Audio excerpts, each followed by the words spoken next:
Switch to English. Let's get this train on the road. No, on the tracks blir det då. Ja. Men vadå, går inte tåg på vatten då? Yes, they do. They run on water and aim by tracks. And if you give me Swedes, snuff, and whiskey, I will build a railroad to hell.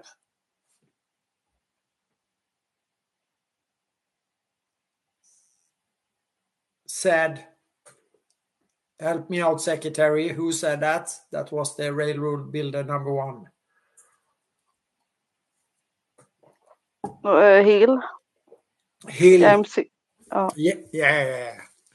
Beautiful. Yeah, let's get. Where is Tisha? Tisha, where are you? I'm gonna.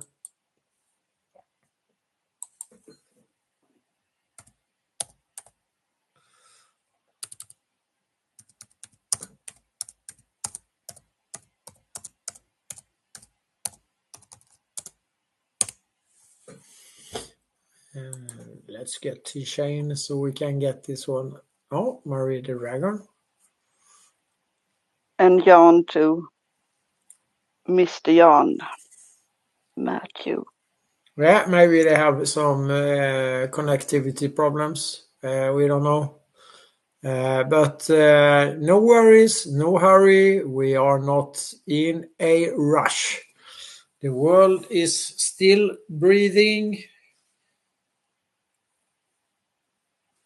The world is still spinning. Or if it's flat, yeah, it could be spinning if it's flat as well. The oceans are still moving. The Gulf Stream is still moving around. The fossil fuel is creating themselves again and again and again organically. The sun goes up, the sun goes down. So let's think as the oligarchs do.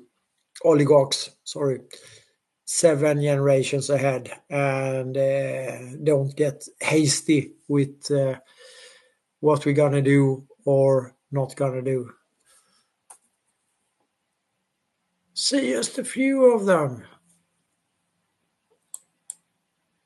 I'm gonna check the chat group, see if there is any problems. Jan is here. Oh, Jan is here. Jan, welcome. Let's get I send you a co-host, Jan.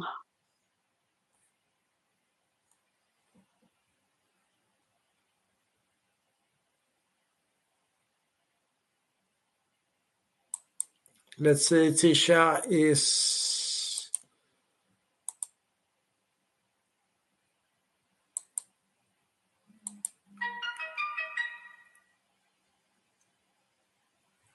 Let's get them in. Good day, sir. How is your afternoon, Mr. John Matthews? Is everything okay? Everything is fantastic, Matt. Mr. Secretary, pleasure to see you all again. It's wonderful here. Nice, sunny, beautiful day. Hope all is well on your end. Yep. No problems. Everything is running smoothly. We are heading towards a end of the Fed, and we're going to talk about the Fed today. We're going to talk about what leads up to the Fed and also what happens after the Fed. We're going to talk a bit about Woodrow Wilson. We're going to talk... Hey, there's Tisha. Oh, thanks heaven. Hi, guys. I'm sorry. I had somebody at the door. I'm here. Yeah, to save the day. To save the day. Yeah. You are the savior. You are the savior. You are the savior. I think we are pretty much, the last space, we didn't really get it flying in the historical perspective, but we got something else beautiful instead with Rob and all of this, and talking about, well, pretty much the Fed and the central banking and so on. But I think we will try to get the framework. The secretary is loaded, so the Jumbotron will be with articles. So the Jumbotron will be filled, and there will be plenty of reading after this space for you guys that actually. So I urge you to bookmark and put it in the to read list, because it is impossible in these spaces to provide all the information, all the tweaks, all the twists and turns, all the people. I try to always paint with the broad brush and leave the rabbit holes for you guys. And please, if you want to ask a question, even if you want to have like the first part a little bit, so we can get the flow, please bring your notebook, question everything. That's the way we move forward. And question me, question John, question Mr. Grand, and the speakers. I hope that James will show up today. I'm not sure if he will, but it doesn't really matter. We just do this as we did back in the day, and as per always, together with Jossie, even if she's not with us anymore, at least not on the X Spaces, or we cannot hear her, but she's still here. She's always with us. She's here. Yeah. The original gangster, number one, the connector. So we will not let that one go, because I mean, you girls, you are sort of Jossie's. You are not Jossie's. You are not Jossie herself, but you are doing the same work, the connection work, the build up, the lift up. I am just a talking head, because I don't have the ability to talk to everybody in person. That is impossible. It's simply that there is not enough hours to do that. So, but anyways. Matt, you're more than a talking head. Trust me. You actually give credible, viable information. The talking heads that I refer to as talking heads, they're the ones who are just jacking, talking in circles. So you're much more than that, my friend. Well, I don't talk in circles, and I want to be questioned, and I want to have questions. The best thing about this is that the best thing about the US audience is that they are, they question things. The discussion is quite different. The Swedes are a little bit, more restrictive in that. So, anyways, I think we're up and running now. So, the 1871. Why is this date chosen in the title? What do you think, John? Is it important for you guys in the US? Maybe just a little bit. This is when the unratified 14th Amendment comes into play. Could you, for the Swedish audience and for possible US citizens, I don't like that word, but for people living in the US on the landmass, could you please explain these nefarious actions, we could call them?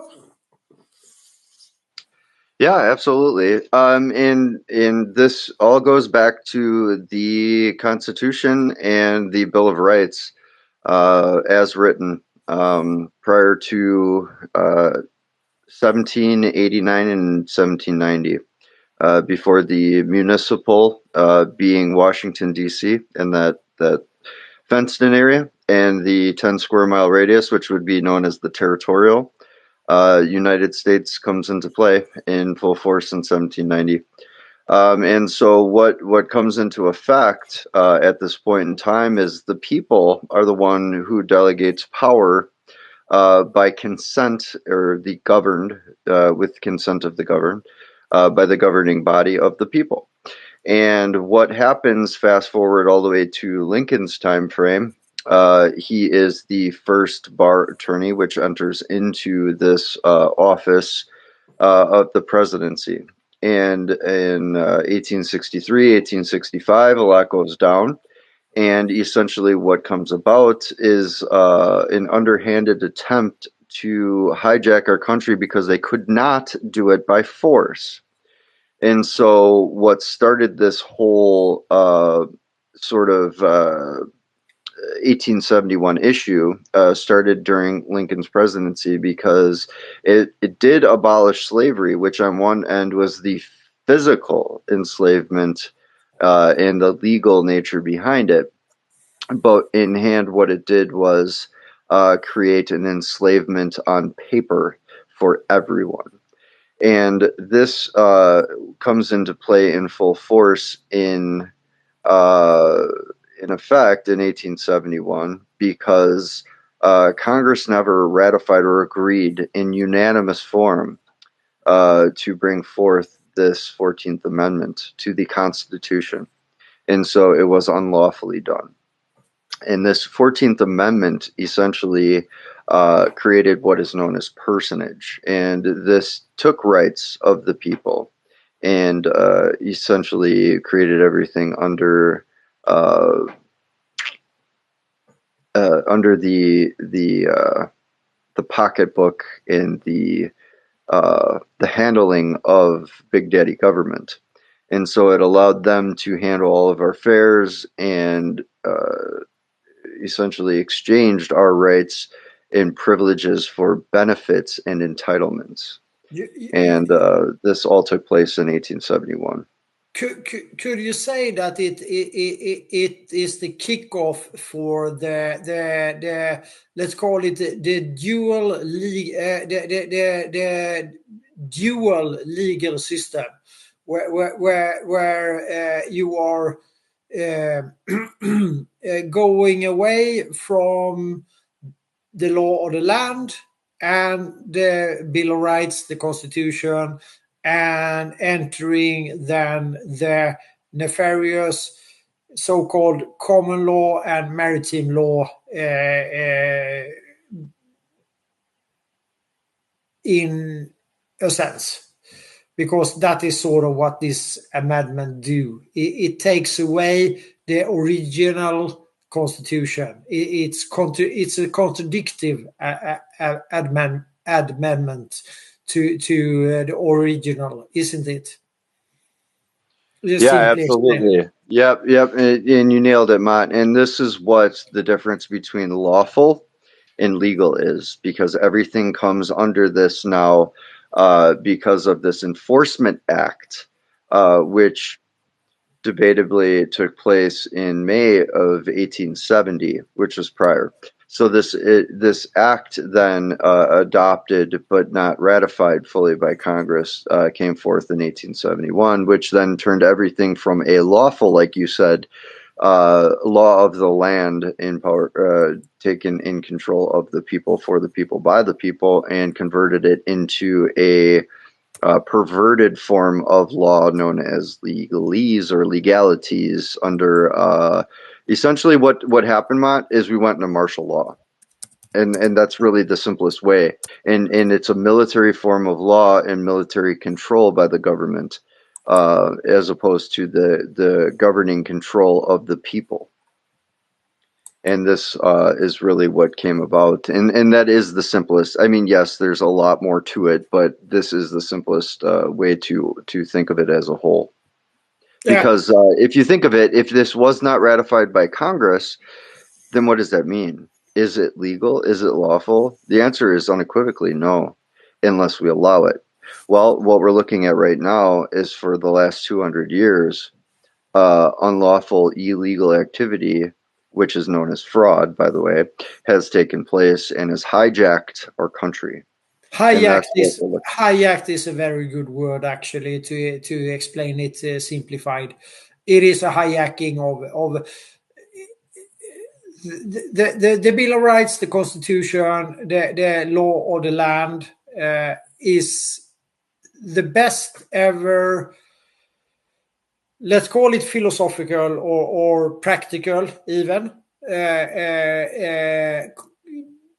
way of setting up a republic which is fair and square for the people, the people that actually are living in the republic, the people that by giving their time, their work, their effort are building the land and the society as such. It is the best one by far ever. There is no country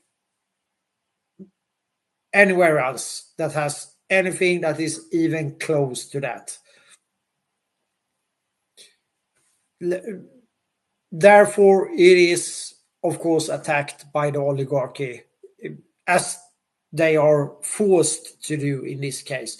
So let's look at the timeline very quickly. So the year 1600, the East India Company. 1668, the world's first central bank, Sweden. 1670, East India Company is granted the mint money, create banks, which will be later on. We will return to that, but the banks that the East India Company are creating is the sort of the core of what will be the central banking system later on. And of course, in Europe, Axel Oxenstierna, the Swedish mastermind behind the 1668 world's first central bank and fiat currencies, together with some other people. We will put articles out. These guys, they are, getting to, the concept of national state, because they cannot mechanically occupy the land masses to steal the natural resources anymore. It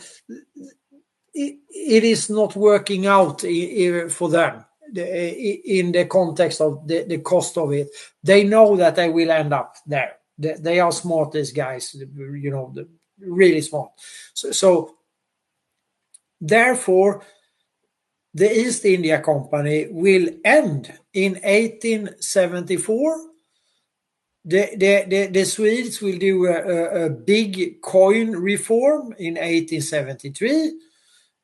We have in 1789, we have the Supreme Court and the Swedish High Court. So you will see at the same time, and it's the same players that are sneaking in the back door, the Supreme Court thing into this, together with the Swedish High Court as well, because they were sneaking that one in, because at that time Gustav III, the supporter of the 1776, the first statesman to acknowledge the Republic of the United States. This is the guy who was the opposition. He was the Kennedy of the 1800th century. He was the Kennedy.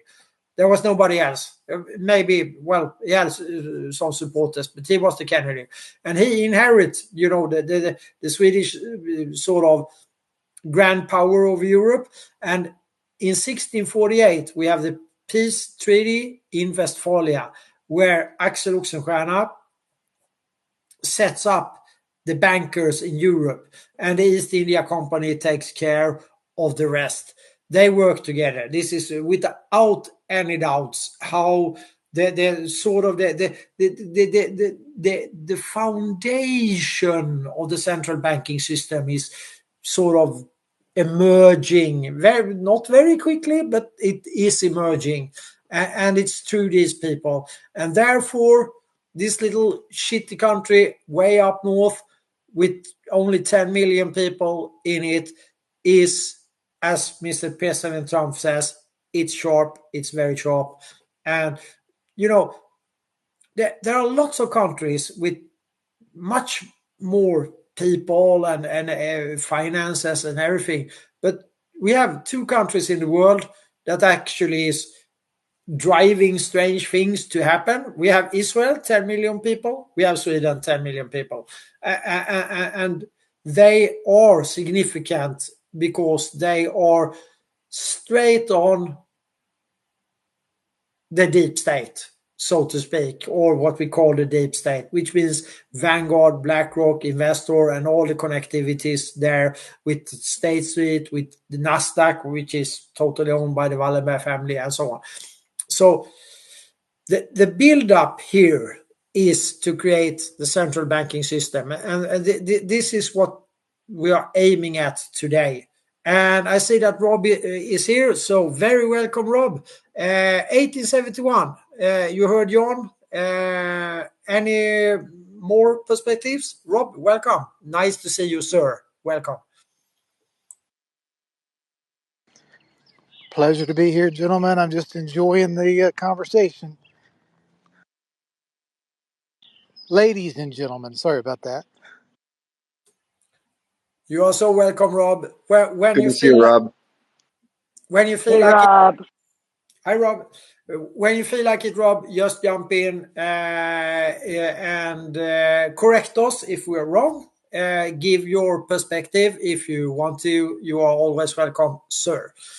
P. Grande, East India Company, the build-up, Sweden, Axel Oxenstierna. Any comments? Well, the thing I started thinking about, a certain detail that popped into my mind even in the last space, historical space, is that I wanted to build up some sort of a framework. Now, we mentioned the Viking raids morphing progressively into becoming today's investor, BlackRock and Vanguard and so on.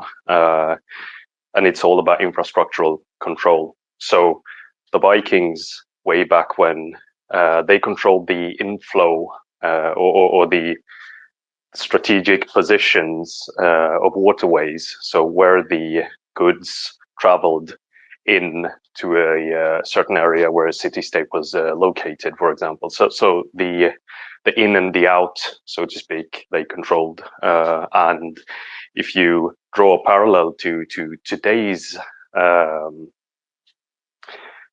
technology, it doesn't quite look the same. It has morphed into controlling companies that allow countries, so to speak, to exist. So controlling the telecom infrastructure, the power grid, the mining of strategic minerals and oil and so on. So it has morphed into something else, but the modus operandi is pretty much the same. They, as Matt Bombadil said, they don't need to mechanically occupy when they can just corrupt governments and control who is in control of the resources, basically. So that's just what came to my mind regarding this. I don't know if it's of any importance, but if somebody has anything to add, then please go ahead. It is very important, and it is a very good point. I would say that without any hesitation, and anybody who wants to debate me, anybody, including all of the non-visible listeners,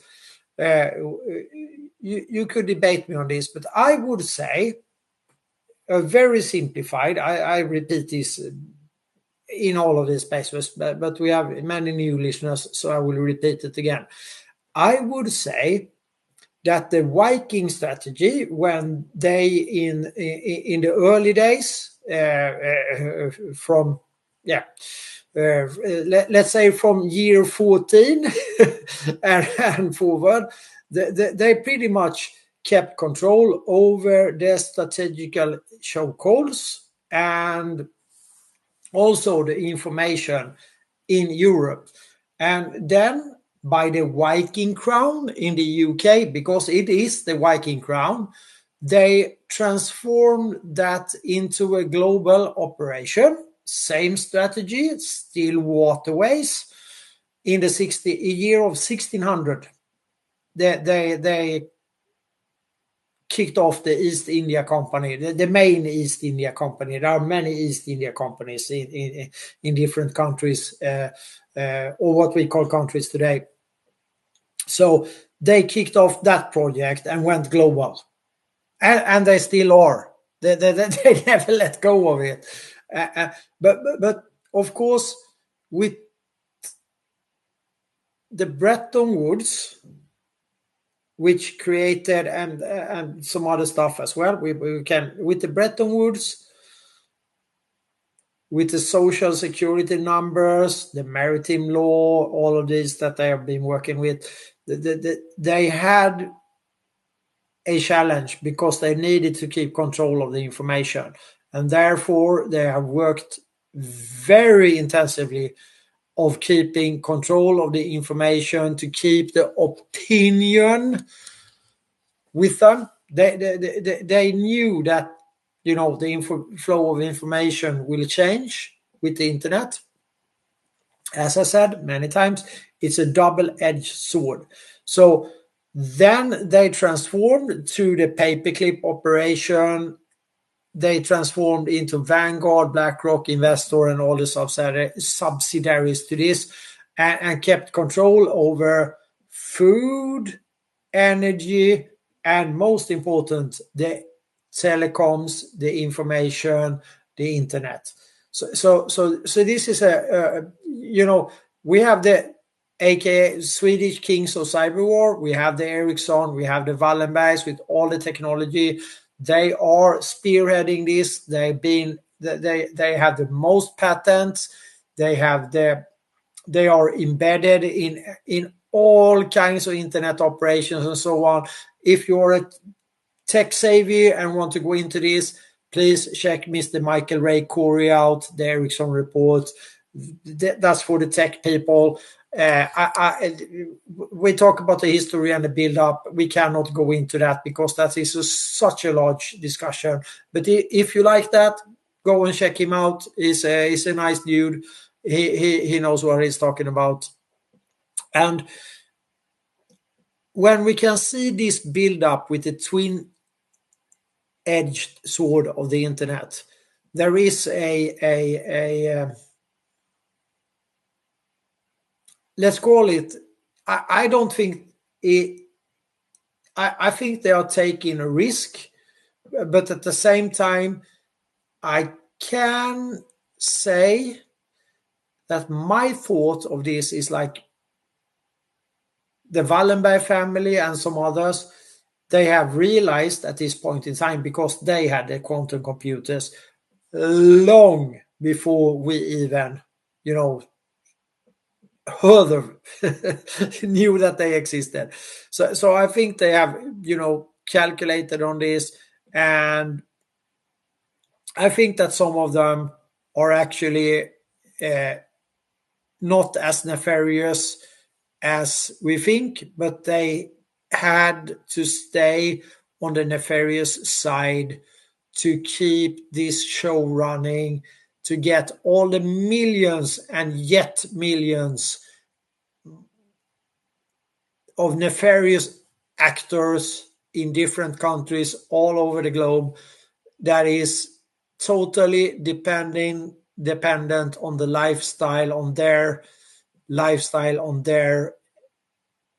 money, so to speak, on being a part of this kind of nefarious deep state operations.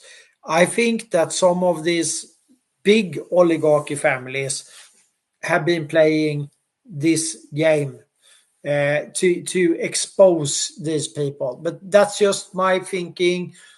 It is speculative, but we can see where we are going, and I don't think that I'm totally wrong about that, but because I've been doing this for decades. So anyways, we got the build up to create the Federal Reserve. This is the most important point. This is a breaking point. So we got the 1871, which is very important. You need, without 1871, there will be no Fed. So in 74, we end the East India Company. There is a build-up with JP Morgan and all of these banksters. The Warburg family, which is tightly connected to the Wallenberg family, which is at this moment in time more or less running Sweden and the heritage from Axel Oxenstierna. This is not long time ago. In some spaces I've said, and you can quote me on this, the founding fathers were very aware of Axel Oxenstierna and what he was doing with the peace in Westphalia in 1648 after the 30-year war, to create the national states, to push in the public-private, you could say, that's when it starts, and the national state, which is a trick to fool people to go to war without getting paid, just getting killed. This is the brilliant move from Oxenstierna. He is a brilliant mind. And the plan he sets out, the others just will follow. It is a nefarious plan and it's long running. Of course, as usual, at least 100 to 150 years of a plan. There will be a hiccup when Gustav III makes a revolution to take in 1772 to take over the world's first central bank in Sweden. The world's second central bank is the Bank of England in the City of London. And these two are dependent of each other at this moment in time. So the founding fathers was aware 100%, there's no doubt, what Oxenstierna and the Viking Crown, the East India Company, all this, what they were doing. And this is important to remember, because if we can, they didn't make this up. They wrote the Constitution, they wrote the Bill of Rights for a certain reason. They might be, there's always discussions about these individuals, what they were doing, not doing, who they were allied to, or whatever. But the Bill of Rights and the Constitution that was pushed through is still, according to me, and you can quote me on this, the best defense document or stateship ever to stand up against the banking oligarchy, the oligarchs at their point in time. It is, it needs an upgrade because of technological things and so on. But the mains of it is still the best ever written document to stand up against the oligarchy. Rob, correct me if I'm wrong.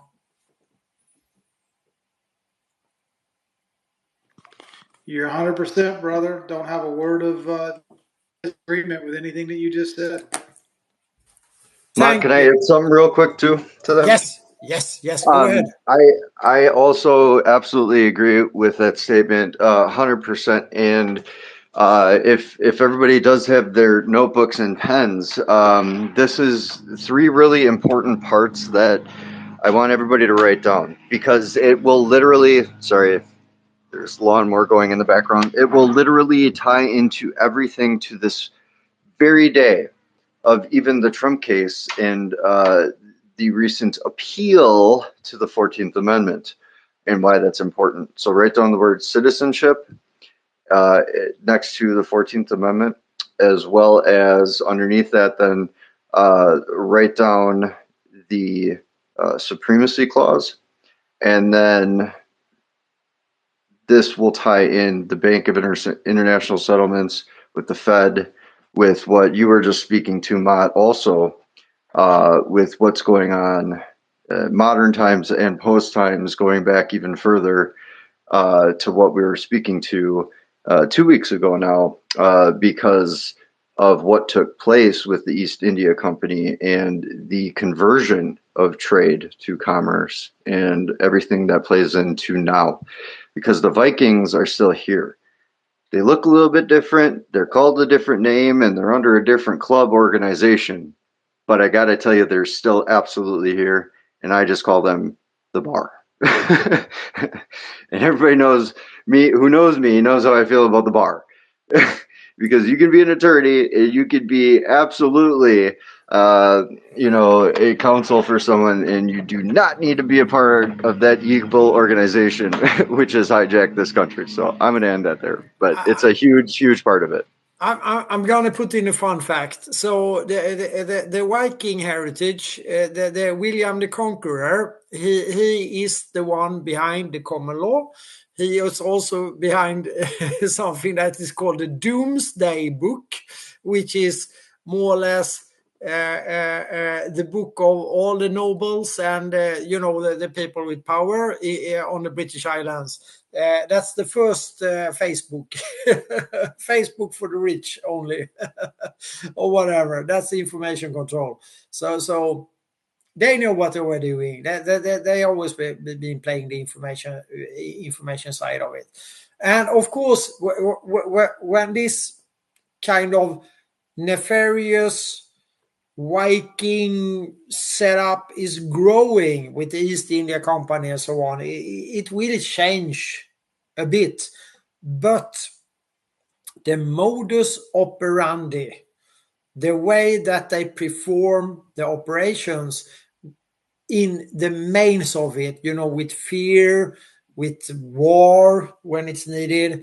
The wars that we were talking about prior to the First World War, and they are pretty small. They are pretty small, actually, when it comes to headcount, at least, which is it's a bad thing to say like that, but I do not ignore in any way, shape, or form all the people that have died in all of these unnecessary wars of creating more debt. But back in the day, there were not so many people, there were not so many casualties. The Romans made their stuff, the Vikings made their stuff, but still they didn't want to kill people. They just wanted to control it. They wanted to have as many people as possible alive because they wanted to enslave and bring slaves and sell slaves and all of this. And that, it's a vast, vast planet. It's big. there were not so many people. But after the Bretton Woods, after the Social Security number, in just 80 years, we have quadrupled the world population to make this Ponzi scheme of central banking and debt going bananas. How to do this? How to conquer countries to take the natural resources? Well, we will go very swiftly from 1871, and then we have the build-up time, changing the banking also in the US. I don't know if Rob wants to put something in before the Fed, the changes that take place in let's say the late 1900th century, possibly.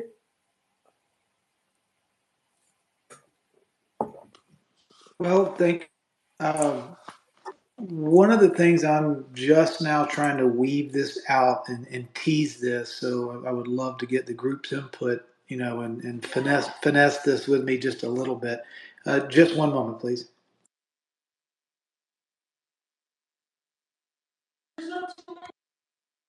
Okay, I'm gonna, if you don't mind, Give me about 5 minutes before I can jump back on the call. I posted something up in the Jumbotron, and in essence, what it is it's a leading economic indicator, or it's a tell in the poker game as to the setup, I believe, for the central banking system to arrive. And that was how King James made 20,000 edits to the Geneva Bible before making the Geneva Bible illegal and outlawing it. And why? What changes were significant? And this central currency system as a method of controlling people, he had to win over the clergy. He had to win over the church and get people to have faith and confidence in government. And if you'll look through the post put up there, the Geneva text talks about principalities of darkness and governors of darkness that seek control and basically pervert the world. Political governors of darkness was eliminated from the book because it would be very hard to have the preachers tell the religious folks to pray for and place your trust in these heavenly bodies known as governments who are put there by God, if the actual text of the Bible said, beware of those scoundrels in government because they're governors of darkness too. So before they could even begin to deploy their central banking debt tax slavery system with a monetary system, they had to get rid of potential because they had to be able to control benefits and the favorable status. They were able to control the church. In And Love to Rob, hear your correct feedback. me if I'm wrong, but even 100%. within a matter of a year of the Geneva Bible in reference to 1599 versus 1600, there's a significant difference. Is that correct? I believe correct, but I am not the definitive authority. I'll be happy to admit when I don't know something. I can give some historical background there with Tisha, of course, we love. So the Longobards, they occupy and keep the Pope under siege for like 300-400 years. They have a hiccup with Charlemagne. Then they are coming back strong. The Longobards are Vikings. So this is just very broad brush. We can go into this in another space if somebody wants to talk about this in specifics. But in 1053, after the pornocracy, this is actually true. They had a porn. There were some grand old ladies with with the skills. They were running it for a while because it was the Pope signed a deal with Charlemagne and and the Pippin family, and then just prior to the Vikings taking back the Viking crown of the UK.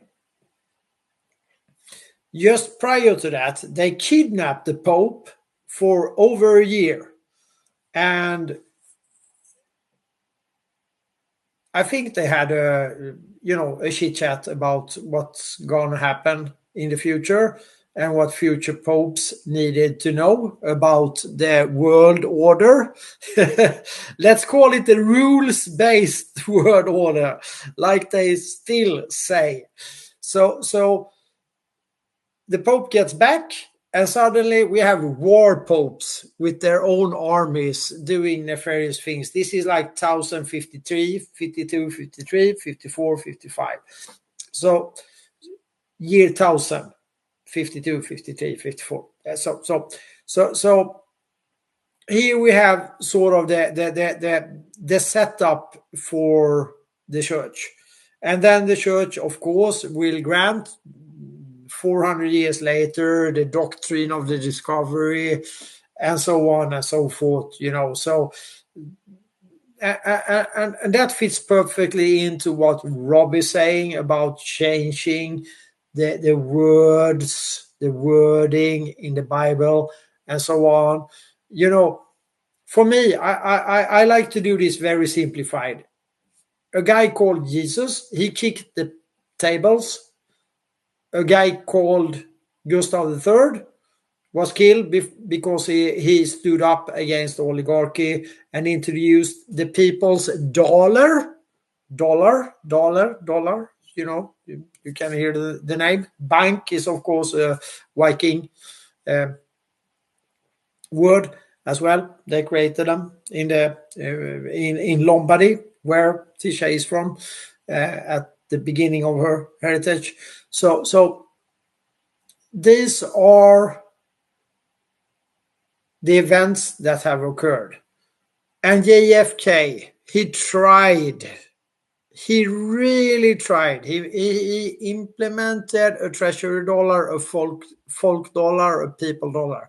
He really tried. So these three guys, I put them, Jesus, Gustav III, and JFK. I put them in the same basket because they tried. And they were killed. Because the oligarchy have not really changed. It have changed with regards of the powerhouse, where it moves around a little bit and so on. They have their nefarious actors, different kind of people. You can put any ism behind them, and so forth. But the big dudes, the big families, they are pretty much, they are pretty cool. They know how to play this. They play the long game.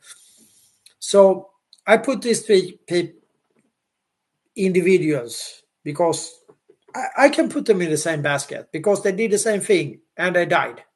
They were killed. They were murdered for the same reason. It's very simplified, but we live in a TikTok world, and why not simplify it? If you can convince me that I'm wrong, please grab a mic, come up and say that I'm wrong. Going from this, we will back down to another person that did the opposite, and this is Woodrow Wilson. So we have the setup of 1871, which John much elegantly put. This is the prerequisite for the it's a prerequisite for Titanic/Olympic to submerge, and the Fed with Warburg, Schiff, Morgan, and all of these people, the Jekyll Island bunch, you can call them. And it's signed on Christmas Eve, I think, when nobody is there, and and I don't think that any U.S. citizens, the Swedes may have missed this, so I will, we have plenty of Swedes here. So the Swedes have missed this. Woodrow Wilson, he wrote a letter of let's call it remorse. He was feeling very bad about that he sold out his country and so on and so on, because he signed off to this, the Fed. And the Fed is a private bank. And the Fed had to be in place to kick off the First World War, which will lead to the Bank for International Settlements. But not only the Fed. And now we are coming to the interesting part here. We had to make a Russian revolution. Otherwise, this will be pointless for the oligarchy in their planning at that time. So, around 1905,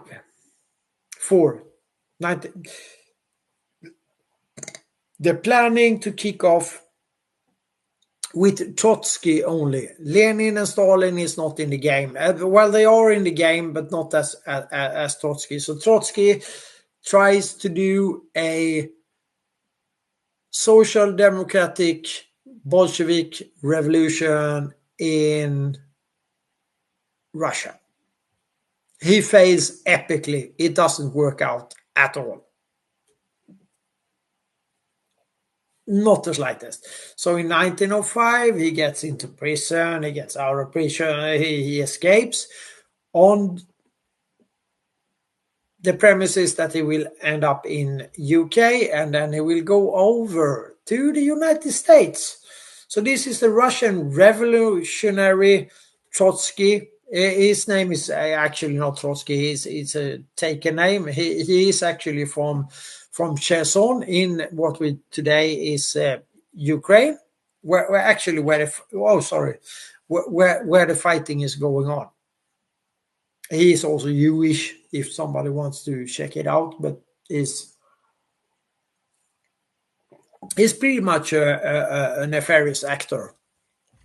So he fails epically, even though that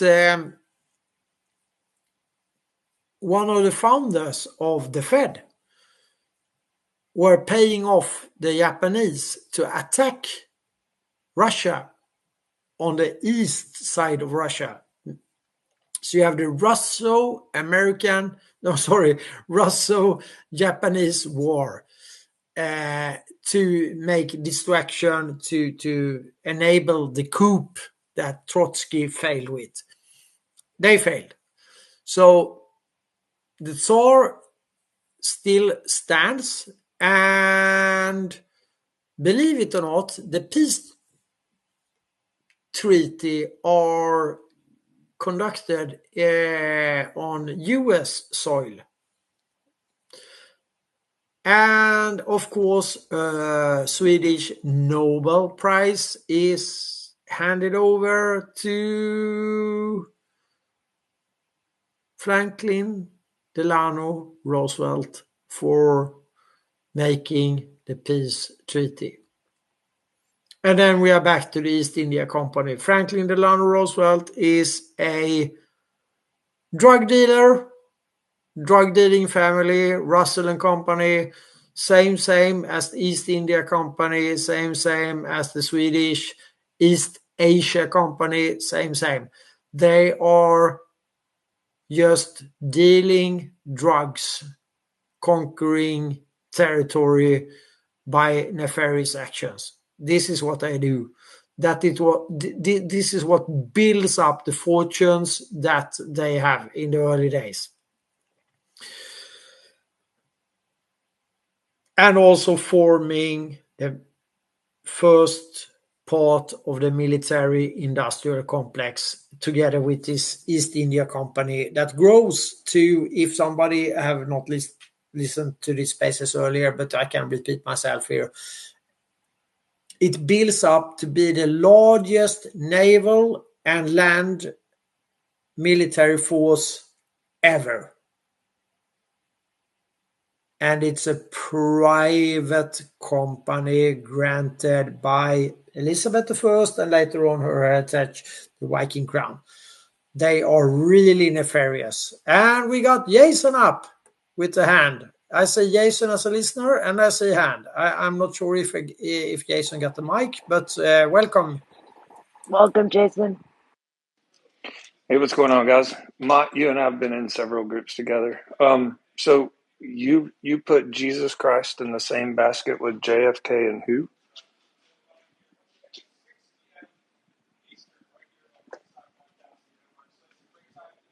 Can anyone hear me?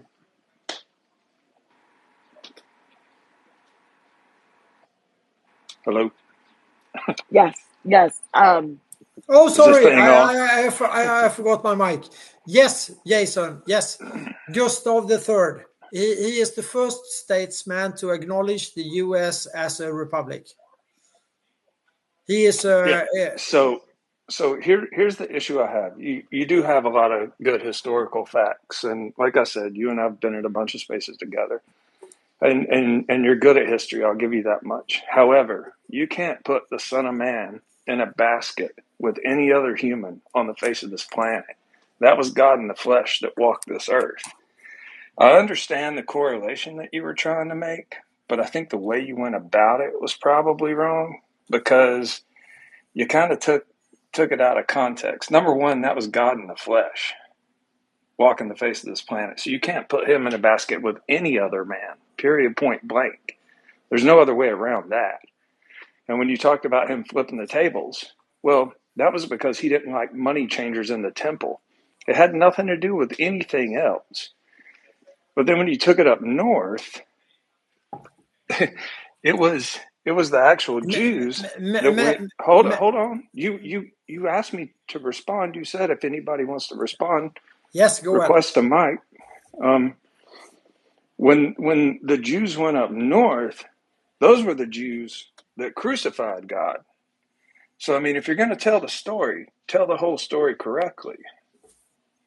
It wasn't like God was out here walking around worrying about taxes in the Vatican and any of that. Like the Vatican and the Pope and all that is a spawn off the Pharisees from the Bible, and we know this. I think what pains me the most, and I'm not even mad at you, bro. Like I'm so please don't take it like I'm coming at you like that. It's just you can't put a Son of God in a basket with any man that's ever walked the face of this planet. Like, that's where I'm at with that. I'm sorry if I hurt some feelings when doing that. It is the TikTok variant I'm speaking. I'm keeping it short and sweet. And I do not, when I do this, when I talk like that, I'm not trying to provoke, Jason. I'm not trying to provoke. I'm just saying. I know you're not, bro. I know you're not. Like I said, we've talked before. It just when that's my God. So of course I'm gonna say something about it. Yeah. He was not too fond about usury anyway. So that's the point I'm trying to make. I may be simplifying it. I maybe don't have all the, it is a bit of a language barrier. Maybe I'm not putting it perfectly, but I hope that you get the sense of it, that I compare them. I would say I would compare them instead of putting in the same basket. Is that okay? Because the wording is, of course, important. If you want to hear this in Mordorian, I will put it perfectly. But in Mordorian, the maybe one of the most efficient languages ever created.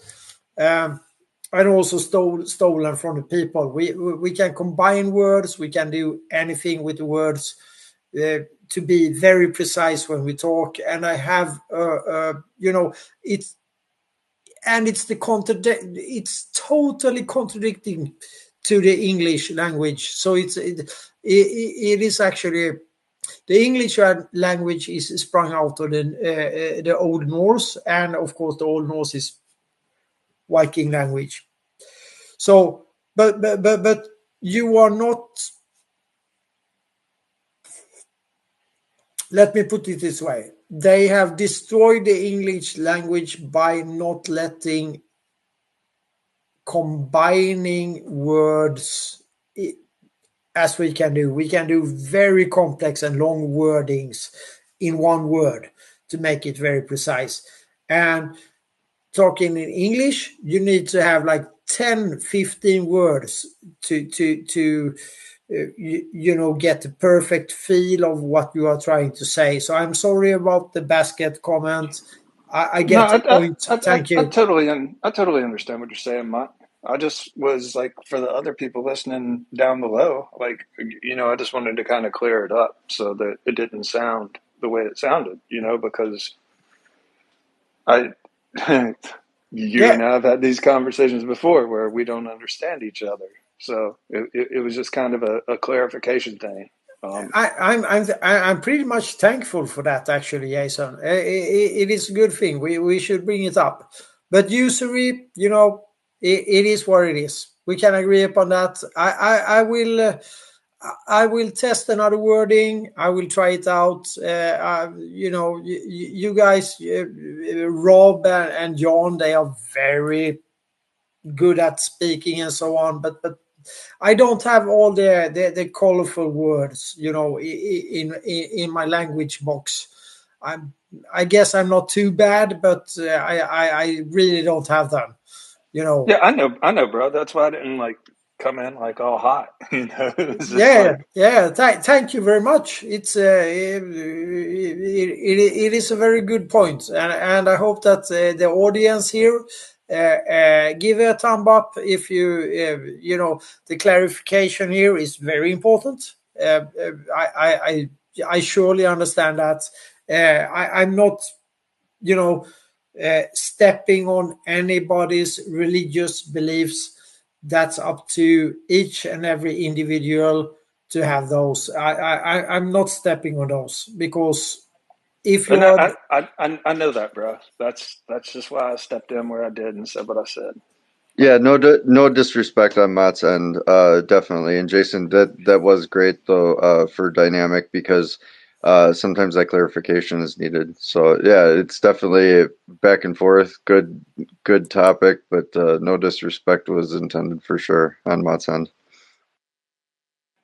Oh yeah, 100%. And I knew that. I mean, that's just why I said what I said. It just is what it is.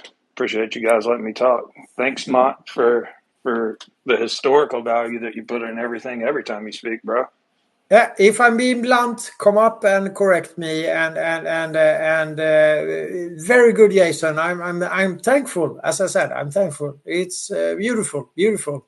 This is the dynamics that we want. So, well, I'm not going to continue. We have hands. Tisha, go It ahead. was Brian. Brian is up, and then Sheila. Thanks, Jason.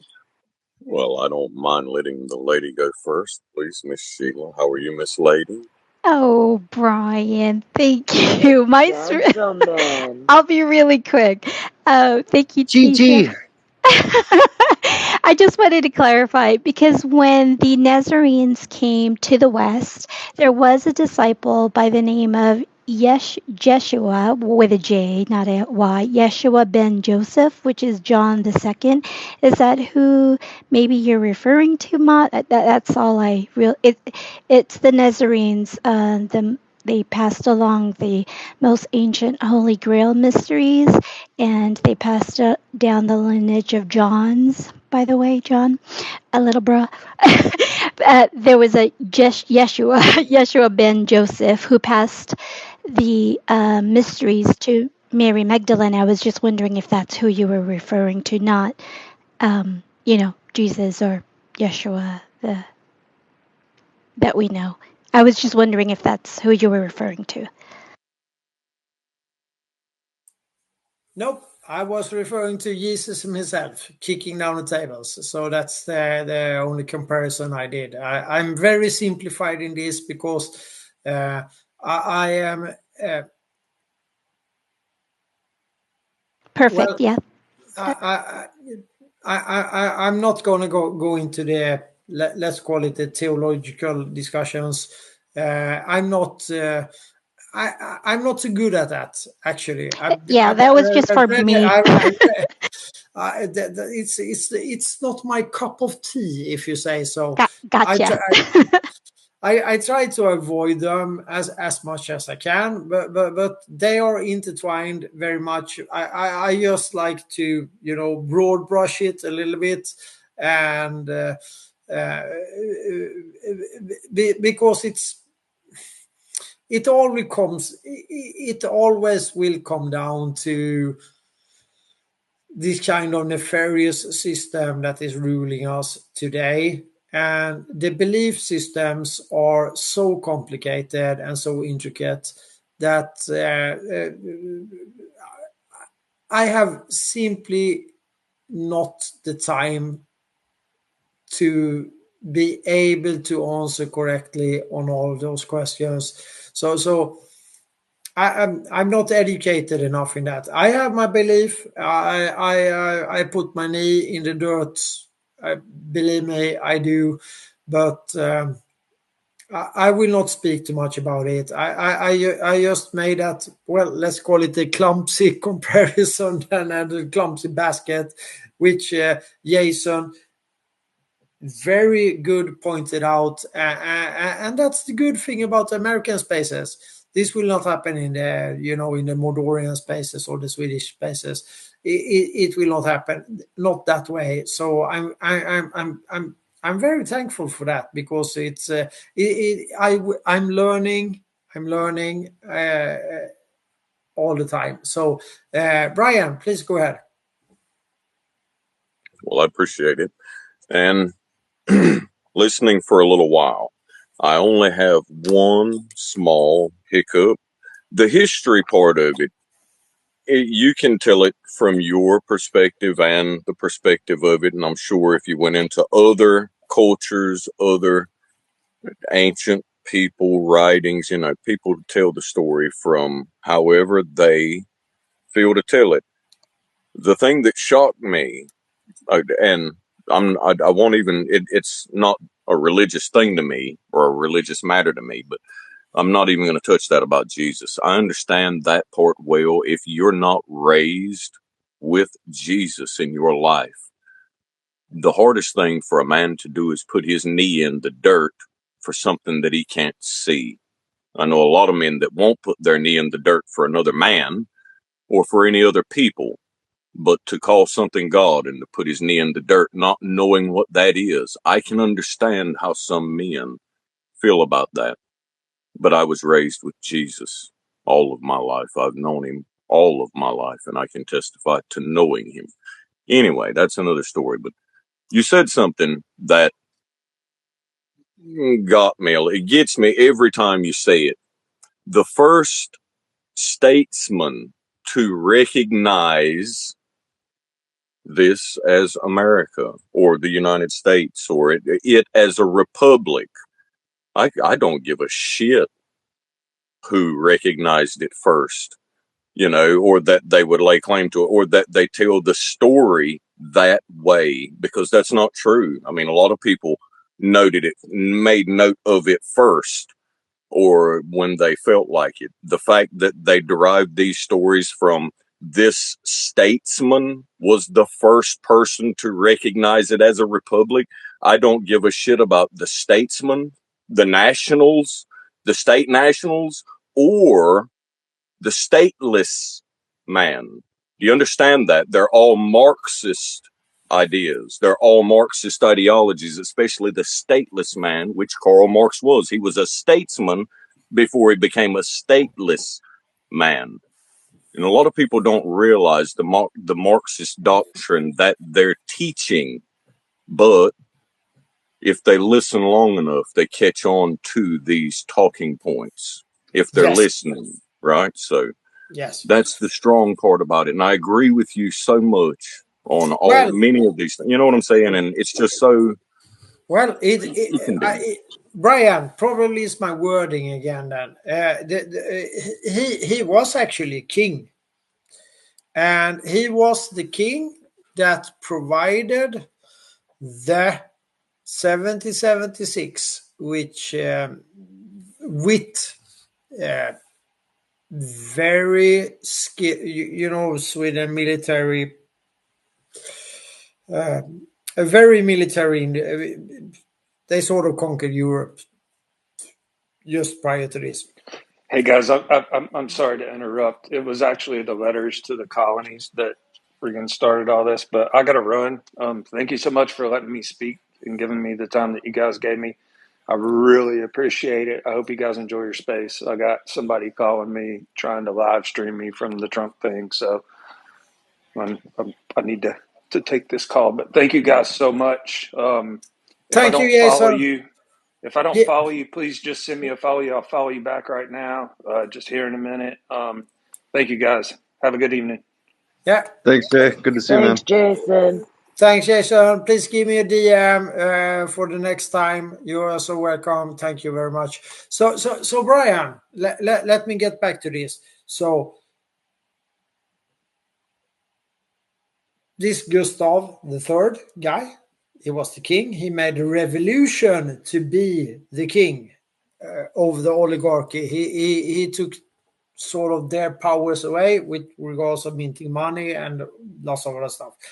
And by this, and now you need to keep your notebooks and your pencils sharp. He provided the officers, and many of them, together with the French king, that provided the professional soldiers to make the 1776 to be a successful revolution. He did. As one person, he did. He provided the best officers. They stayed in the US. The heritage is still there. Many of them. So some of them returned, but they stayed. They were the professionals the professional soldiers, and the language officers were Swedish. The Swedish officers were running the show to get it done. In the thousands and yet in the thousands. And this is a hidden part of the history, which is very hidden, but it's still there. It happened. And therefore, he wanted the US to be the republic it was prior to 1871. He wanted that. He was a good guy. He even tried with, he even succeeded for a while before they just killed him, murdered him, just like Henry, to give the people a chance against oligarchy with regards to the monetary system. So his role was contributing to this becoming a republic, which they slayed him for that thing, and we are supposed to be given hope out of this. Yes. So funny. Yes, because you have to stand up, and you will have to have the courage to die on that hill for a good purpose, not for the oligarchy, not for the, in these days, the military industrial complex. And, we have to translate it to modern terms, but it is what it is.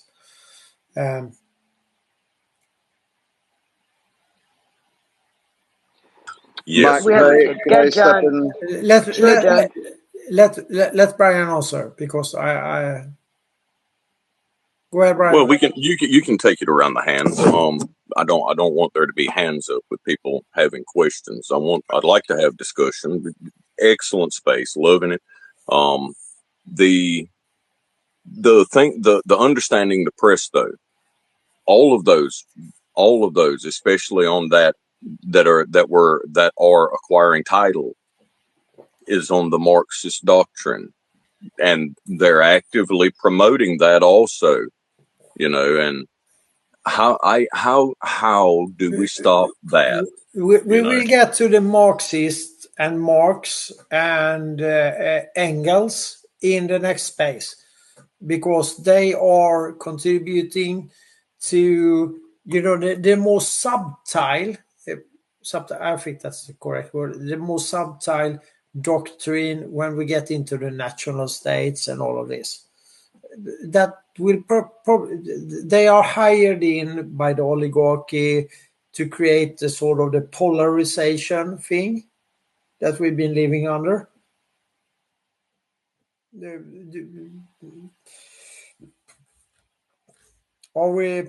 Could we agree on that and leave, because we are still getting to, we are still trying to work our way up to, we are in sort of in my mind right now. We are in 1905, the Russian Revolution. We are getting to the Fed, the First World War, and so on. So we get to Marx and so on a little bit later on. Is that okay with you, Brian? If for the listeners, this might sound a little bit confusing, but we will get there, because that is another way when we shift from force to manipulation to information. So if we can take these steps just slowly. Yeah, thank you, Brian. I like that thumbs up. Tisha, I think Can I do a little housekeeping real quick? Can you yes, guys please retweet the space? We'd really appreciate it. Follow each other, so that we could, communicate. That would be greatly appreciated. Are you ready for John's question, Matt? Or John to chime in? I think Angry Pope have a hand, as I can Yes, see. Angry Pop. Angry Pop, you're up, buddy. Okay, Tom, I appreciate the history you're sharing from a European perspective, but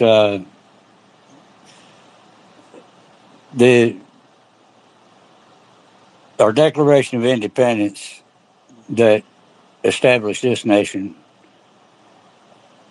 the verbiage that was used to separate the authority of the king from this nation was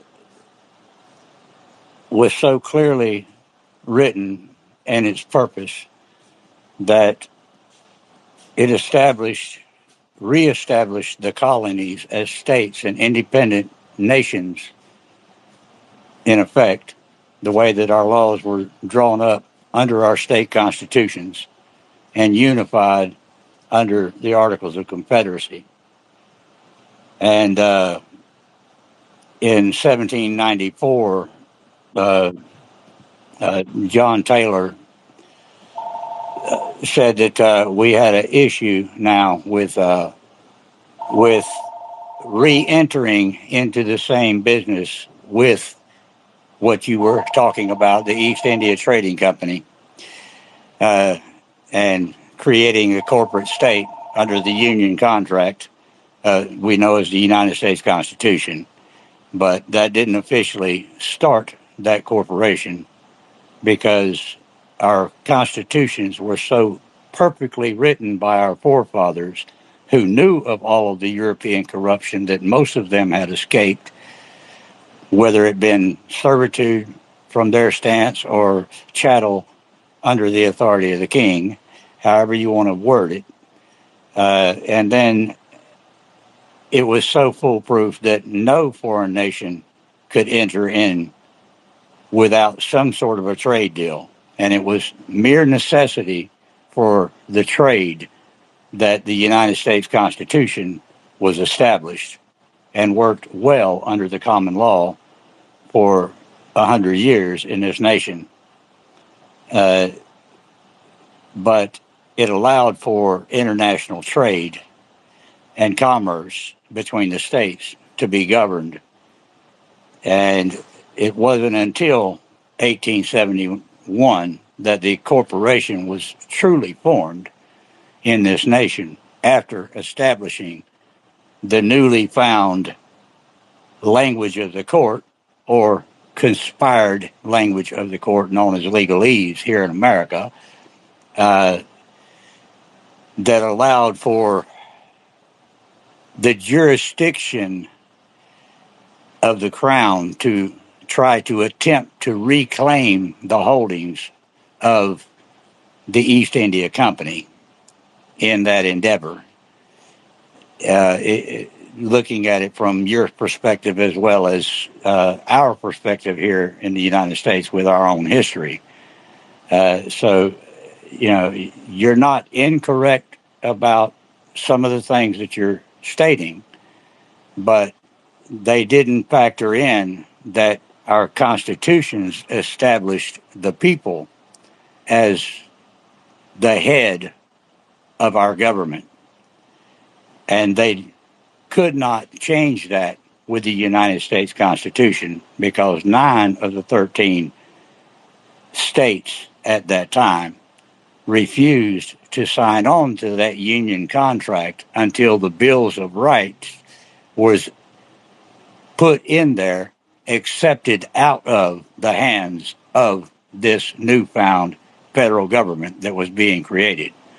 So some of what you were saying there is just slightly off, but I have been reading through the history that you shared, and it is accurate. A lot of that I have studied myself in past times, and it's well done, and I like what you're saying, and it does support what I have been trying to teach people on these spaces for a little over a year now, and make them understand where our true authority is in the constitutions and the common law as established at the founding of this nation, which recent U.S. Supreme Court rulings has stated that historical archival law is the foundation of our law in this nation. So, I'm not refuting what you stated because you are coming with the receipts, which I do appreciate. And I enjoy learning new things always. But that knowledge is being lost because people have forgotten to read from the old authors and study history. And this is the dilemma that America is facing today. Our own ignorance is our enemy. It's not this party or that, or the wedges that those parties are driving between we the people. Our Declaration of Independence starts out with we the people. And the sooner that we the people remember that everything was for the cause of all of us, not just some of us or a select group. In fact, our laws forbid any such laws to have validity or enforcement of capability, but people don't know their rights. And this is a travesty that I am trying my best to help people understand that they must do something about their own ignorance and educate themselves in order to keep our more perfect union as established in our Declaration of Independence. Thank you, So, sir. Thank but you, sir. I love you. You will be on this panel as long as we run these spaces. I am so grateful for you taking a mic. I simply don't have words. This is great. You will have the freedom of speech. You will have the freedom of reach as far as we can do it. I'm very thankful for you. Your points are fantastic, and you will stick here with your mic open, and please interrupt me anytime that you think that I am, running away too far from it and so on. no, the reason why I joined the space is because it was an interesting time period in the history, not only of America but of the world itself. I Oh, would, I would, Well, I we're, would. we're at 1905. We're trying to get on through it. Go through the Right. hands. Come on. we are just warming up. We are just warming up. No offense. Well, Not you not can't. not trying to stop you, Angry Pop. You're awesome, but let him run through the hands. And we were at. He said he was at 1905, 1901. I had a couple of questions there too, brother.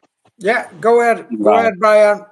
Shoot your questions. We have the okay. Let me. Well, you got two hands. Catch those two hands. I'm just gonna go. Trotsky failed. No Russian Revolution. It failed epically. Okay, So, and Franklin Delano Roosevelt get the Nobel Prize for the peace treaties, which is just silly because Schiff, his friend, is paying off the Japanese to attack the Russians in the Russo-Japanese war, which is a naval war more or less. The Russians are losing it, but they're getting it, Anyways, what Trotsky does do when he gets out of prison, whatever, he escapes. He goes to the USA. First to the UK, then to the USA. He goes to Cromwell and Sullivan, says have a hangout with them a little bit. Cromwell and Sullivan, the Dulles brothers. Anybody? So. And then he goes to the Rockefeller estate and he practices and gets the best military. He practices guerrilla warfare and gets a really good military education. And then he is probably back in Sweden in 1906, because in 1906, after the failed Russian Revolution Part 1 attempt,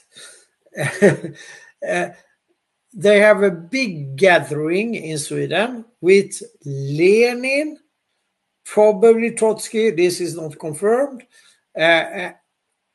and Stalin, because you have different kind of, you have the Mensheviks, which are the blue blood, and you have the Bolsheviks, which are sort of Lenin and these guys.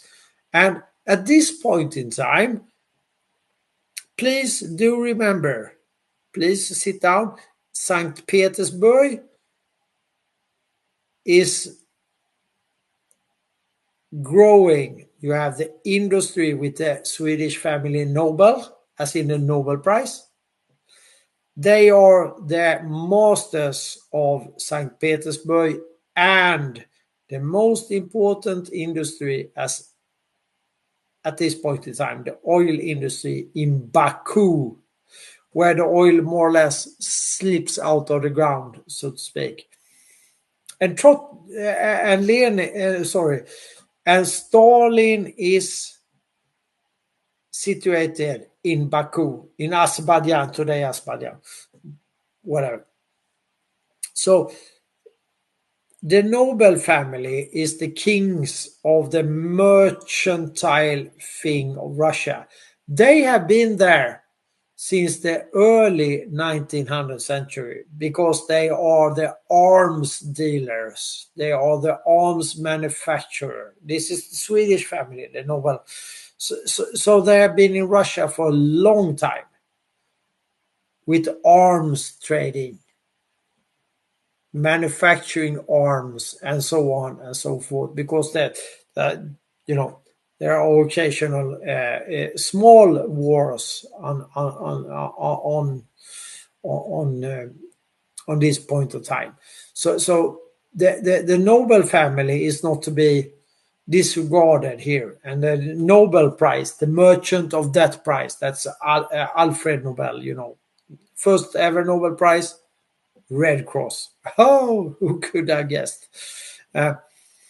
So at this point in time, 1906, they all meet in Stockholm, Sweden. We'll come back to that. They will meet again. And there they get they will get the marching orders because of the first failed attempt of the Russian Revolution. And then the American side of this will sponsor the next revolution. In Russia, I can guarantee you that, together with the Swedes, of course, with more or less the Wallenberg family that is sort of reforming the banking system, taking control over the good old world's first central bank and the private banking in Sweden. But it is the first central bank. The second central bank is still the Bank of England. Let's not forget about that, because now it's get a little bit complicated. So we are at 1906, meeting in Stockholm. Can I Yes. jump in here? Yes, jump in. Just quickly. There's a hand there too. I'll turn it over Yeah. to you or Tisha. Y'all can go to the hand. But 1905, 1906. So at the time, from 1850 up to 1900, there was a big hiccup in Crimea concerning the Russians and the Germans, in which there was the introduction and the combining of military engineering and civil engineering.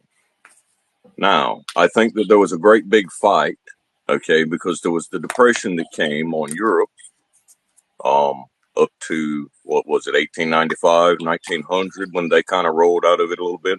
1901, Kurt Enoch from the British, from Germany, established the American Library right there in New York. 1901. That is very, very important, because I think that Lenin and the rest of them had a fight over what literature was going to come to the United States. I think what they're gearing up for is the revealing of who the real ruler of the world is. Yes. And we're watching the BRICS emerging. Yes. So I think there was a big fight there over the education or what literature would come here, because right now we're seeing the history that's rolling out of Russia, right? People are really far behind on this, and I know you're getting to that eventually, and you'll start telling the story a slightly different way. And I love you; you're the man. But let's be real. So 1871. Not only the Constitution is hijacked, as the previous speakers have very well put it. Also in Germany, believe it or not, the Prussian school is mandatory, implemented as mandatory, and this is the spoon feeding bad schooling that will yes, this is done at the exact same year. I've been talking about the central banking and so on. But this is very important as well. So this goes hand in hand. So 1871. Hey, Matt. Yes, go ahead. Matt, just real quick, something I just want to tie just briefly a few things that took place that I really, really feel are important to have a whole context, if you don't mind. Go ahead. Okay, and so I really want everybody to pay attention to the points that Brian brought up, because they are important. The points that Matt brought up, as well as what Jason brought up. What is essentially taken place, if you combine these three, step back just a brief moment, okay? What has taken place essentially comes down to one thing: language and barrier and communication. If they can control the perception, they control the minds, and they control the people. That's what this all comes down to. I really wanted to add that point, because it really does take into context in a real life scenario playing out at this very moment in time, what has taken place over the last 2,000 years. Okay. And when we go back to the time of the flipping of the table, so to say, there's no different then than there is now. Okay. This Babylonian context and language has been the use of the narrative and the control of the people and the minds from day one. And so if we take that into context of a time frame or a scenario and we put it into play, this is where the rubber meets the road and the wheat and the chaff get separated, and that fine line comes into play at this very moment. I really wanted to emphasize this, okay, because it is important. We're having dynamics of communication, we're having dynamics of people's rights and ultimately sovereignty as a whole. Because if there's one thing that could bring us all together is the word sovereignty itself, right? Because if we, the people, regardless of your nation, your state being your nation, wherever that may be in a geographical context, we are all sovereign. We need to bring it back to that sovereignty place in order to have a true and full, concise perception of where we're going to go forward, right? And why does that matter? Why does that play a part? Well, it ties into the banking, it ties into the Fed, it ties into everything going up to then, your point of 1871. Because if we look at why I brought up Lincoln in the context of the bar, we know who was controlling the narrative based on the language once again. Okay. And this is why I don't necessarily attack the people. Perfect, But perfect, it's perfect. the language. John, perfect, perfect. Yeah, I'll land it there, Bob. Yeah, perfect. It is the language. So the Prussian school, which you have, and there is a very in the US as well. It took a while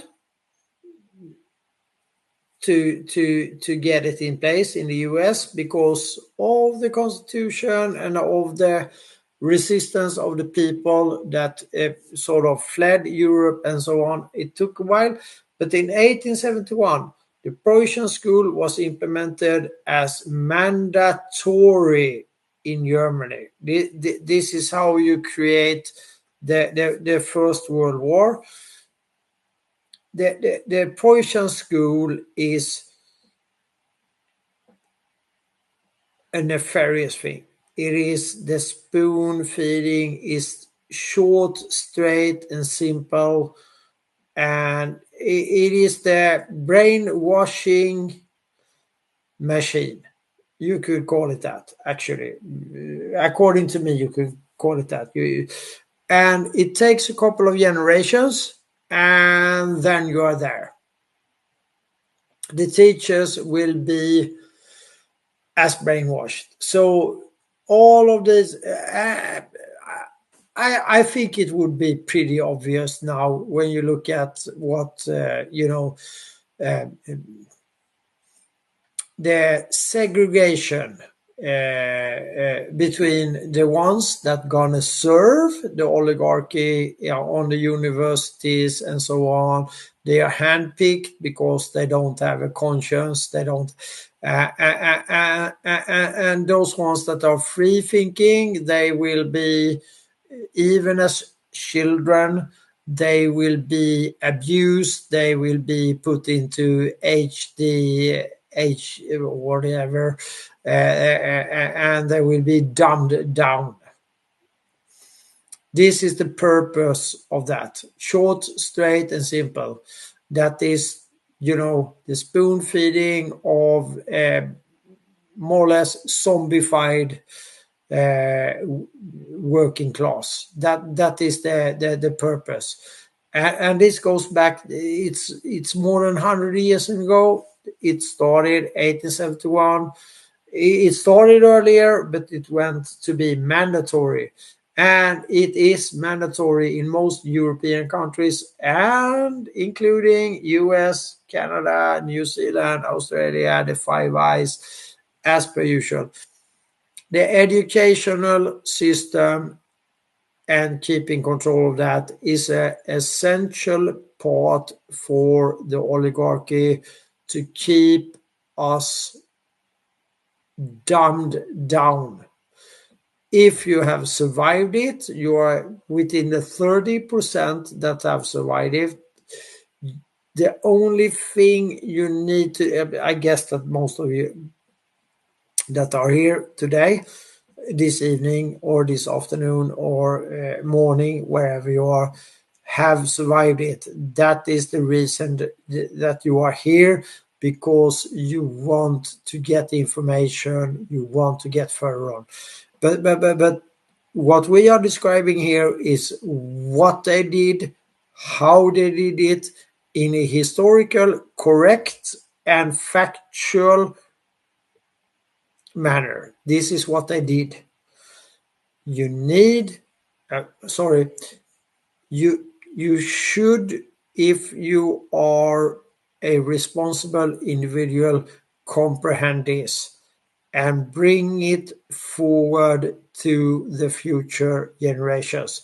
This is nefarious, this is evil, and the educational system is one of the most powerful tools that they have. And they will not let it go until the resistance is strong enough. We have lots of hands. Tisha, I'm Yes, sir. resting now. I will just lean back now. Okay, we have Kelly up. Kelly? Kelly, I you had to still remember with where my us? phone was. Sorry. It's on the charger. And y'all just put thumbs down if y'all don't want Mott to go here because I'm stepping back a little bit. But I'm kind of curious about Florida because it got purchased in like 1819, I guess it was, and then it didn't join the Union until 1845.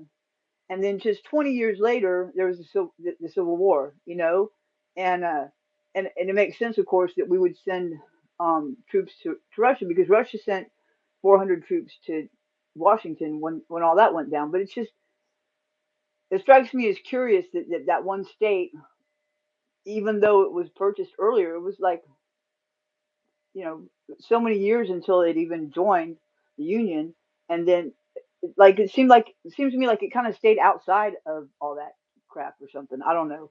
I was kind of curious about it. Was all. So like I said, put thumbs down if you don't want to go backwards because that's going back 1800s. But it struck me thinking about tonight's or this afternoon's space when I was thinking about it yesterday. So that's all. Yeah, Kelly, can I just add this because it kind of goes right to Mott's thing. It's the creation of the national academies in 1863, which is tied to who? To what? Royal Society, because National Academy Right. Society. Yeah, 1863 is when we, the United States of America, created the chapter. Yeah, I just, okay, now we could go to Kelly. Sorry.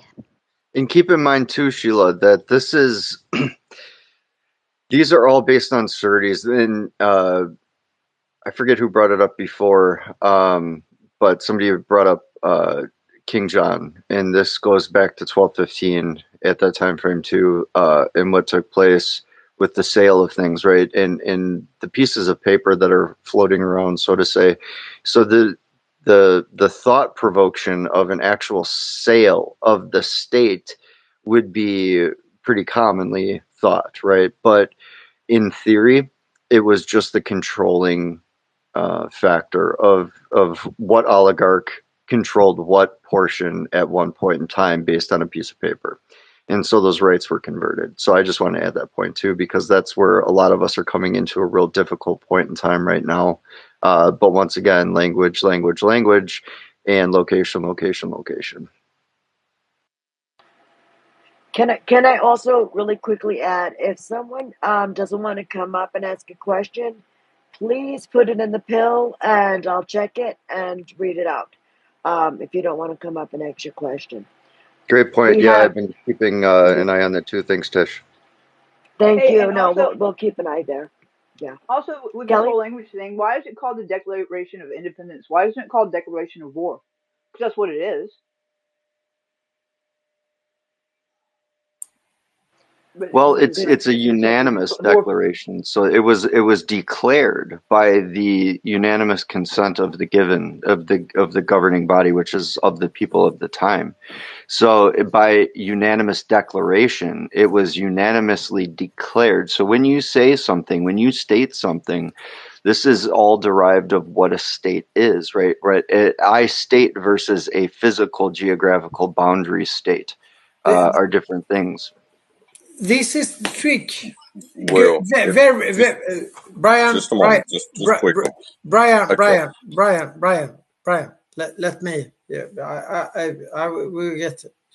So Very good point, because if somebody have fooled you into national states, if you want to have a war or be mad at somebody or whatever, the emotional feelings with words, that is the trick. It is a very good trick, because the globalists, which is sort of the Vikings, East India Company, and then further on,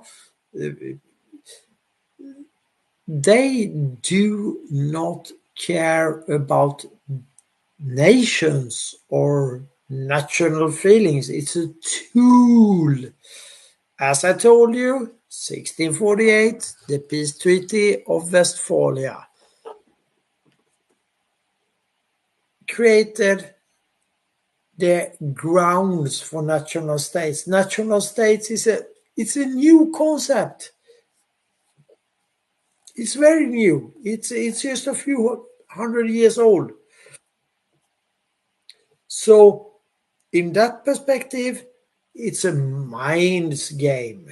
It's a mind setting. Oh, it's the US. Oh, it's the Chinese. Oh, it's the Swedes, or whatever.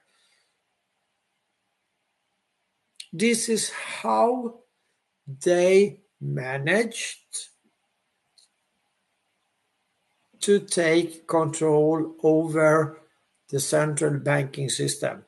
It was 2 wars with the national state thing. And believe me, I would put out, I guess the secretary will put out an article in the Arbitron. The most evil wars, evil, is the First World War, because it's just manufactured to create the Bank for International Settlements. And 21 to 25 million people died for setting up a prerequisite to create a bank, to create the central banking system, by calling it for war reparations. It's the banksters all the way around. And it's so evil, and so many people have died for fucking nothing. But anyways, that's the way. And we got lots of hands. So I'm gonna rest my case. P. Grande, please go ahead. I did want to point out really, really quick that I've read a lot of the older, like before the actual revolution happened, writings of the founders, and many of them loved the king. Like they tried really hard to not separate from the crown, and I've always thought that was really interesting how much devotion they had toward the monarchy. It was kind of weird. Thanks, Kelly. P. Grande, go ahead. Yeah, I just wanted to add some comments on the topic of, well, it basically ties into the concept of national states and the topic of legalese and all these things that we've talked about. The way you muddy the waters, so to speak, metaphorically, in order to make things seem different. So if you're basically creating a two-tier system within a language, if you create a version that is, well, legalese, for example, that everybody knows, and a basic version that the common people, so to speak, are using, because it sort of differentiates the individual's ability to define their own reality and their own experience. So you've got a educated class, and I really hate to describe it this way, but selected. They are that's a good term. Some people use the term elites or whatever, which they are not, of course. but a selected few that are educated to be, well, because they're corruptible and they want to instate these people in order to rule everybody else in the societal structure. Well, that's the way they use the language. They give you some sort of limited version, and they've got a lot of a bigger vocabulary to use in order to describe their experience. So the short words, the limited words, result in a limited ability to describe your own experience for yourself. And we've got a version of that in Sweden as well. We've got a person called Erik Wallander for the Swedes. They may have heard of him. He was basically created this two-tier system. The version of legalese in Sweden is called kansli svenska. And then you've got the common people speaking a short version. They have fewer words to describe their reality, so they can't really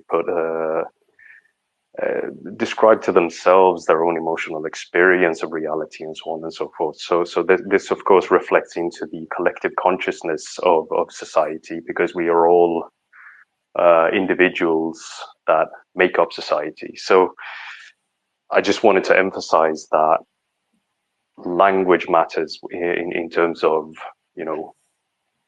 broadening your vocabulary in order to be able to define your experience, because this is the way you define freedom, for example, individual sovereignty. So when you describe yourself as free, what does that mean? Do you have enough words to define that to yourself? Or is it just the words that somebody has handed to you and told you that this is the box you're limited to move around in? So that's just my 2 cents on that. It sort of ties into everything in one way or another, but it surely does. It surely does. Yes, it surely does. Thank you, Pig Rounder. That it's an excellent point, and I hope that everybody is listening. So yeah, beautifully said. That's and Mott, that ties in a lot to what you were speaking about earlier too, because what happens is, taken into context, if we have a language which is simplified to the point of something almost seemingly different, what would that do if you were then to control the language? What would happen to the people if now the language was controlled as opposed to the writings themselves, right? Now you have a complete shift in narrative. Now you have a completely different understanding, and now you're standing under their words as opposed to how they were written as is, right? Yeah, and that also goes back to the Bible thing, It's still words written by human beings, and human beings are corruptible. So, and the nefarious things that happen to that one. So I will not go into the theological stuff, but in the year 14, a infiltrator of the Roman army, a good guy. I would say I would call him a good guy. He was called Arminius. He was,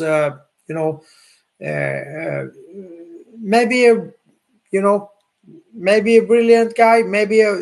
Let's call him the pattern of the year 14. He was, strong-headed. He was wise. He had worked in the Roman army for a long time. He wanted to free his people, in the northern areas of Germany. This is year 14. 14, not 114, 14. So, but he knew he couldn't do it by himself. So he called up, he sent his messengers to, the Vikings, the Longobards, who were sort of the best fighters, at that time. And this is the time when, Europe is like, it's not very overpopulated, you could say. So, and they discuss this, and they make a new way of waging war against the Romans, which have conquered sort of everything at that time. And the Romans are getting bashed up, beaten up totally by these guys. And, so Arminius, or Hermann Denkman, he gets his people to be free from Romans, and the Roman Empire goes down the fucking shithole from that point and on. Actually, they struggle and they keep fighting, but they still will not succeed. That is and then these Viking fighters, they will occupy and take care of Italy for a long time, and just keep the Pope under siege, and just looking at him and say, "Hey, you fucker, you just stay there and do not keep on doing that stupid things that you're doing." They did not really appreciate what the Pope was doing. And then they kidnap him after that. So it's still the oligarchy, it's still the Vikings. You can believe whatever you want to, but they from the time of around year 14, they are not giving away the, let's say, the power of taking care of business. They are not. I would suggest that the paperclip operation and the US, it didn't do anything good to the US, so to speak. And with that said, the 1871 was just a prelude to that. We have lots of hands, so I'm going to rest my case. Brian, before we do that, should we do a room service together with Tisha?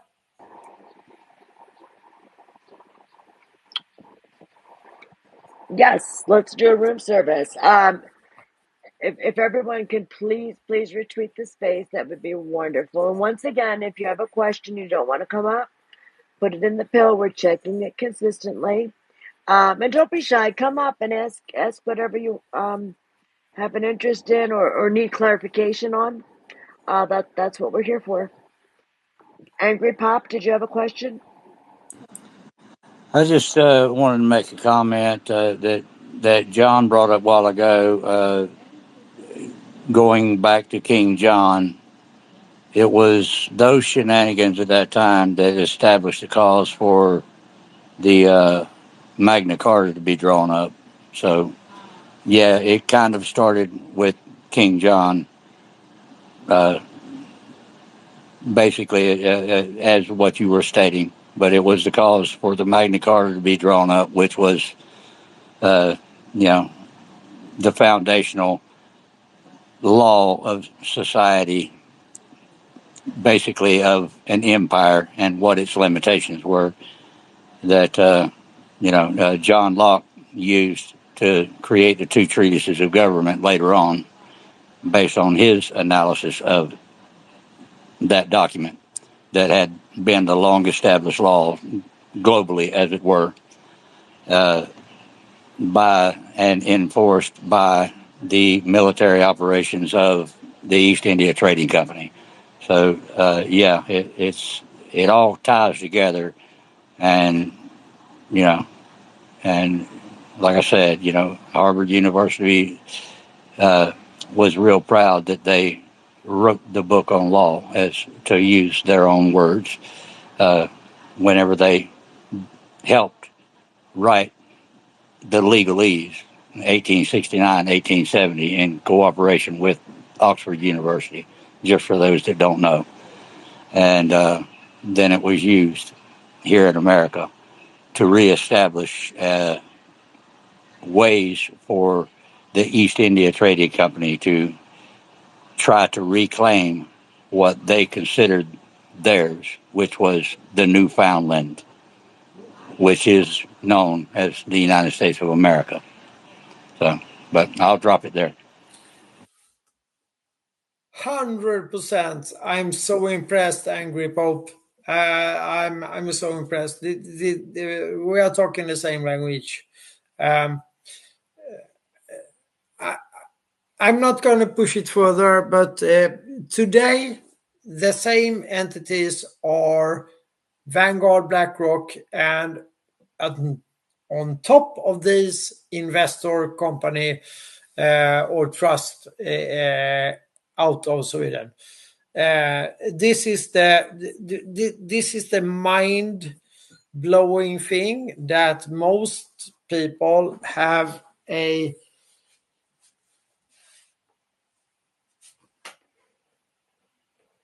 issue to put it in small words, issue to get the grips on. But if there were, imagine this, if you are the one that is running the banking thing to create the Bank for International Settlements, and if everybody else in Europe is waging war and killing each other, and you can just sit back and enjoy the ride, who is the one with the real power? That's all I'm gonna say. Tisha, take dance. Yes, sir. James, welcome. How are you? Hey guys, long time no see there, Tish. Been a while, sister. Yes, brother. Hey, so yeah, the best person to quote is actually Rothschild, who says, "I care not," and I'll paraphrase, "I care not who makes the laws, as long as I control who prints the money." And that's it, in short. And it's been that way ever since. Ever since the first guy learned that he could do fiat currency, take your gold and loan you out an IOU. From that day forward, if you guys ever want to get a chance to get like a really watered down explanation of the whole clown show, it's called The American Dream. They animate it. It's really good. You can show it to your teenage kids.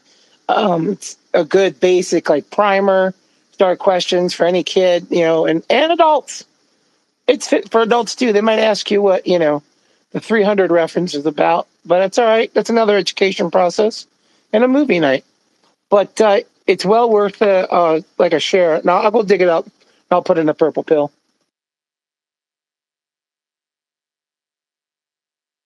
Thank you, James. And on that point, the first fiat currency or the first paper currency is, of course,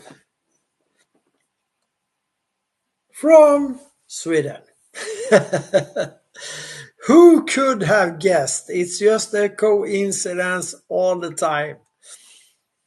We have so many hands now. James, thank you. The first currency, I think the secretary will put it up in the Jumbotron. It is very interesting how this kind of nefarious banking systems that is sort of enslaving us and killing us is going to be broken down in a very short period of time. I'm gonna rest my case with that. First fiat currency, first central bank, and we go from there. Thank you, James. I really appreciate that you are coming up here. Thank you very much. Thank you, James. Brian is up next, and then Sheila.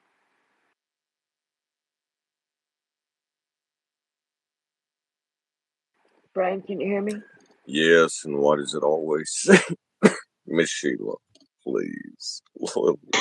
Miss Sheila. Okay, I didn't want to fast forward, but we're probably in the early 1900s still. So I just wanted to run down and make sure the financial luminaries, as this book it says, it's J.P. Morgan, it's George Perkins, John Rockefeller, John Ryan of the National City Bank, Teddy Roosevelt, and also Woodrow Wilson was all involved. Am I correct, Mr. Mott? In the early 1900s. I In, thought we were. indeed so. Indeed so. There is actually a investigation prior to the Fed of let's call it nefarious monetary actions, etc., etc., etc. And the people that are pointed out in these investigations in the US are exactly the same people that is starting the Fed. The investigation is locked down. It's thrown away by the. I don't remember if it is the Congress or the Senate, but it is like we are showing you the bad guys, and the bad guys are allowed to create the most nefarious thing ever, the Fed. The Fed is the starting point for the First World War, and Woodrow Wilson signs it. That makes Woodrow Wilson a Nobel laureate, a prize taker of the Merchant of Debt Prize. That is how simple it is. You TikTok-wise, you don't need to think more about it. It is the way it is. It's very, very obvious. And 20 So, Mott, one of the things that's probably just million. as important about the ones that did it is the ones they killed. Remember, there was direct opposition to the central bank. They are supposed to have a peace talk on the Olympian, or everyone thinks the Titanic, but most now know. But they're supposed to have a peace talk on there, and he conveniently canceled, as did the supporting side for the central bank, and the guys didn't know that opposed, and they all died. And so he literally killed his opposition. And then you have to take into account that, coupled with Rockefeller's wealth has never been matched in this country ever. In today's dollars, he'd be worth over $1 trillion. Half of that liquid, 500 billion liquid. Think what someone could do to disrupt a country. How they could disrupt a planet. If you have $1 trillion completely liquid at your control. And that's what he had then. He had single highest amount of concentrated wealth in the history of this country. Nobody's ever topped him. Yeah, and that's small leverage compared to the Wallenberg family if we're going to put it to the test, so to speak. But, however, you are totally 100% correct on that. And who founded the Kaiser Wilhelm Institute? And now we are skipping not ahead of the Bank of International Settlements because we are in the 1907, 10 to 17, so to speak.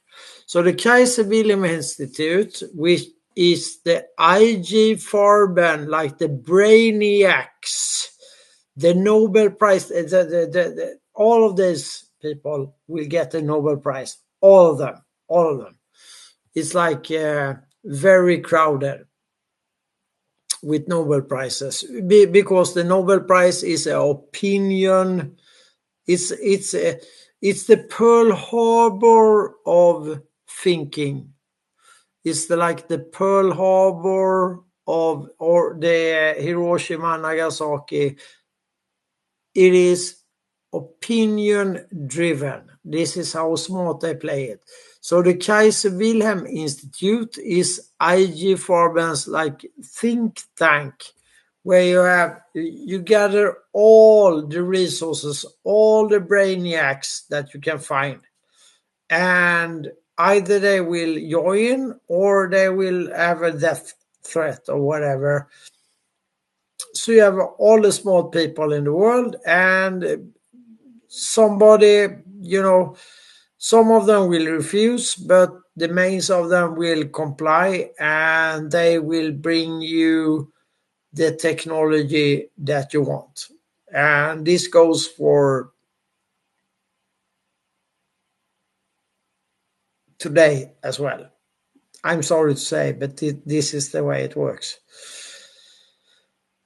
The Kaiser Wilhelm Institute is sponsored solely by Rockefeller Foundation or Rockefeller, whatever. At that point in time, this is early on, Standard Oil times. And we should mention, when we talk about Rockefeller and Standard Oil, that Boris Hagelin, the crypto AG, which is, discussed in all of these spaces,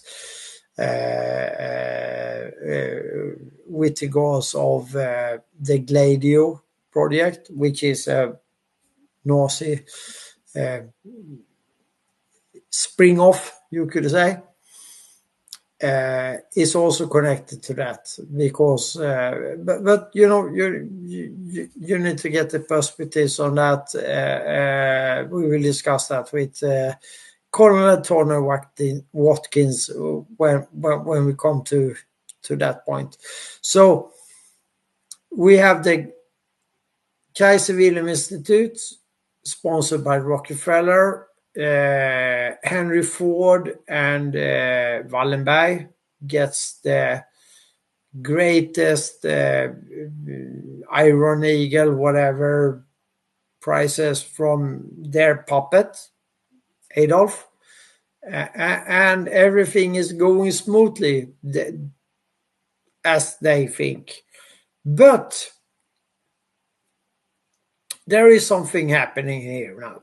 So Stalin, who was on the conference in Stockholm 1906, he doesn't really buy into, the oligarchy thing. He plays along, and then he gets all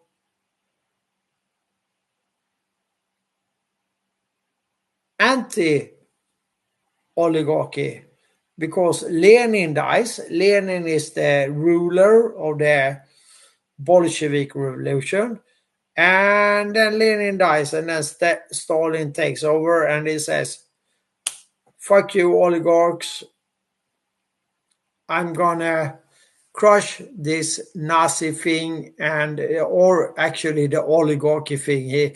They just pronounce it, he pronounces Nazi.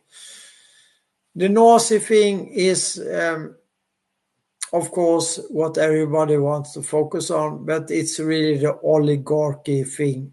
And the oligarchy thing is, of course, founded and created out of the eugenics.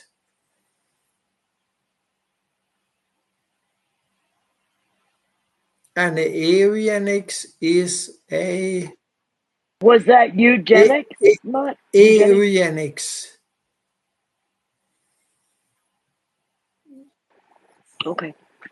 And Matt, I think that's an important part, going back to the Rockefellers too, because of the petroleum-based system and its inception of not only creating and controlling the monetary wealth based on an economic variant, which was all bullshit anyways, but it also controlled the allopathic medical system as we know it today, because it's all, majority petroleum-based. so they were able to rule control on a greater level now based on medicine as opposed to natural things.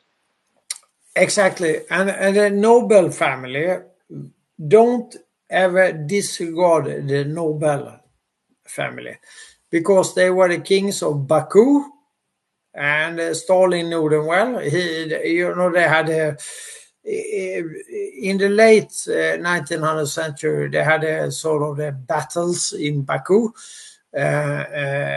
about oil and so on. So the first oil tankers is actually the Nobel family, and so on. And Stalin is, he knew this guy. I mean, he actually sat down with them, had talks and so on. Nobody has confirmed this, but you could easily imagine this, because he was active in Baku for many years with this guy, with this sort of. And this Nobel family, they are connected, of course, to the Wallenberg family and the banking and so on. They are the kings of Russia, even according to the Tsar at that time, because they are inventing, they are promoting, they are, making the business move along as it should. And well, the Baku area is very significant in this, I would say. And bringing that one forward, we have Standard Oil, which is Rockefeller. And Rockefeller is,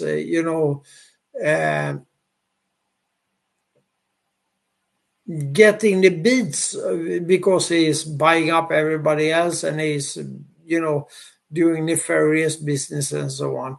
So he wants to see a escape route, and that will be, of course, the IG Farben.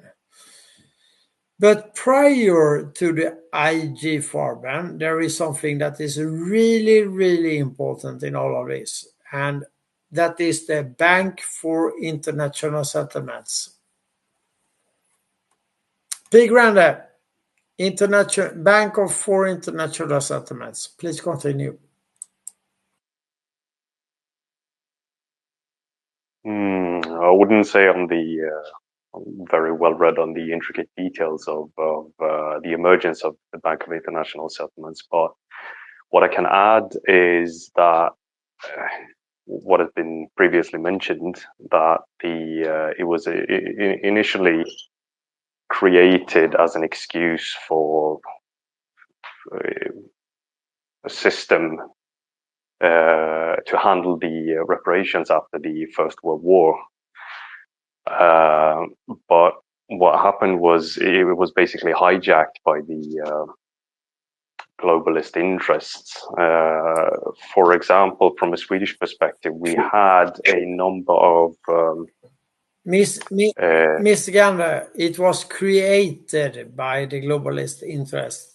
Yes, I was getting to the Swedish aspect of that. Of course, the controlling hand is always a globalist interest somewhere. But the official narrative was, to my understanding, that it was to administer the reparations and the monetary sums to that nature. But of course, the nefarious plan in the background is to hijack and the global monetary system and create a one world bank. It's easy to see, of course, but from the Swedish perspective, we had the globalists, Wallenberg, for example, and a lot of people around them. Olof Aschberg, for example, previously mentioned. Oh yeah, they're Russia. They're 500 tons of gold stolen from the Russian, the largest gold heist ever is a, well, let's call it a public-private Swedish enterprise. 500 tons of gold were stolen through Olof Aschberg and Maxim Litvinov. Let's call him the doer, the fixer, the arms trader, the Bolshevik, whatever, main man, and surfing underneath the surface of Lenin, Stalin, and Trotsky. And yes, and in the aftermath of and this was in the aftermath of the Russian Revolution, of course, where the nobles were still around. Of course, there were a lot of Swedes in St. Petersburg as well. It was basically called the Swedish city at that point. But the Bank for International Settlements, Olof Aschberg and others were of course involved in publicly stating in Swedish media, for example, that a number of dominoes had to fall in order for the international banking to emerge to their liking. So first of all, Ivar Kreuger had to die, or his empire had to disband, which of course Olof Aschberg was a big part of that. So him and a bit of background about him is that he was such an influential figure in monetary terms that he, as a single person, had the ability to lend money to entire nations, and in return, he didn't require interest. It was not an interest-based lending system. He required a monopoly on match, the production and sales of matches. Which was, of course, a vital product that everybody used at this time.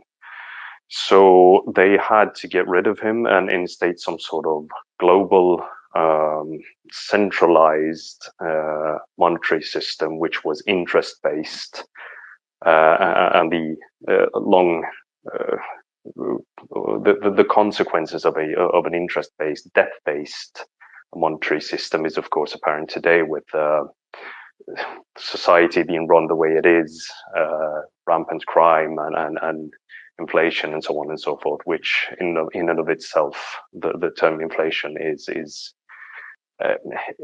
heavily misinterpreted or misconstrued, but that's another story. So the Bank for International Settlements, another influential figure at this time was Aristide Briand, the Prime Minister of France, if I'm not mistaken. And I'm a bit fuzzy on this particular detail, but Mark, you might be able to fill it in. I'm under the impression that he was to be selected as the chairman of the Bank for International Settlements prior to his mysterious death, and of course the mysterious death of Ivar Kreuger, who was sort of an ally to him. But am I correct, or do I remember it incorrectly, with Aristide Briand being the appointed chairman of the Bank for International Settlements?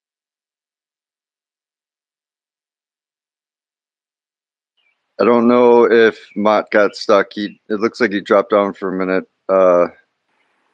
Oh, let me see. Yeah, we'll try and bring him up. P. Grande, a real interesting fact I want to add too, because you brought up percentage and interest and and how that plays into a role with the Bank of International Settlements at the time, because this is all based on the a rating system, let's call it. So this rating system had to have a rate, right? So each assigned trustee to this settlement process had to have a rating. And so this percentage rating, PCT in an acronym as an abbreviation form, is also a percentage abbreviation, right? That PCT also stands for the Public Charitable Trust. That plays just as much of a role today in the malfeasance of things in the, quote, trust And what this trust is derived from in a debt-based currency system, as opposed to what was given out in reparations at the time, there's not much difference. And that's interesting because if you look at interest and percentage rates and so on and so forth, you can see how things aren't that different. And essentially how we are in bondage by bonds and these surety notes, going back to now the Magna Carta 1215 sort of thing, how this all ties in, right? So this PCT, or the Public Charitable Trust, is essentially the origins of what these reparations, going back to that time that you were speaking to, play a part in to this very day. Interesting. Yeah, I didn't know that, but thank you for bringing it up. I've spent a lot of time trying to get an understanding of how the monetary system works today, and of course relating back to where they laid the foundation during the establishment of the Bank for International Settlements. And it's interesting how you said understanding, because that's a prime example of the legalese used in that term, because if you stand under, you have standing under them, right? Which means you don't have standing. They control the interest, and that's how the debt-based system continues to flow, because it's all about the currency and it has to flow like water. So the only way to keep the debt-based system propped up is to have more interest control, number one, but also you have to have the people there to back that, because the money is derived from credit that was owed and always owed to us in good faith. Now, this credit is based on now a hijacked form of system, and so this debt-based note is a note in currency that's supposed to be flowing back to us, but it doesn't, right? Because it gets recaptured and then it goes back into the system, and this is how it keeps perpetuating and flowing and moving and moving and moving until we put a cog in the system. Yeah, the main, let's say the main value of the currency, or the money in the debt-based system, is the ability to repay the debt basically. So the interest as a mechanical component is sort of a regulator, to my understanding at least, a regulatory. It has a regulatory function to the flow of currency. So, for example, when they say inflation, the word defined in Swedish, or in the Swedish collective understanding of the word inflation in monetary terms, equates to raising prices, which is, of course, a possible consequence of inflation. But inflation, the word itself, it has a Latin root, but in English it's easier to understand. Inflate, you add something, it grows. Like a balloon, exactly. like the balloon payments. And so this is where it ties in the public-private interest, right? Because if we use the language and if we step back and say, what is this interest they're speaking of? We think it's well-being and the best well-being of the people, right? But it's not, because it is the interest in the principle. Who's the principle? The people are the principles. That's why it's in the quote best interest, is what the DAs and the bar members say, right? Because it's not. It is the public interest trust of that public charitable trust. That's how they capture us. Jan, to put it really frankly and really blunt, the only inflare, that's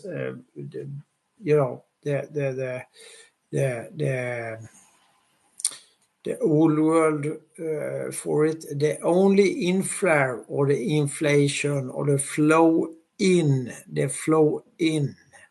is into the Ponzi scheme of the banks, the private banks. The only inflow right now is there. That's why they are making profits as per usual. But, however, the real economy, and the real economy is where we, the people, are spending our time/work, whatever, to create something.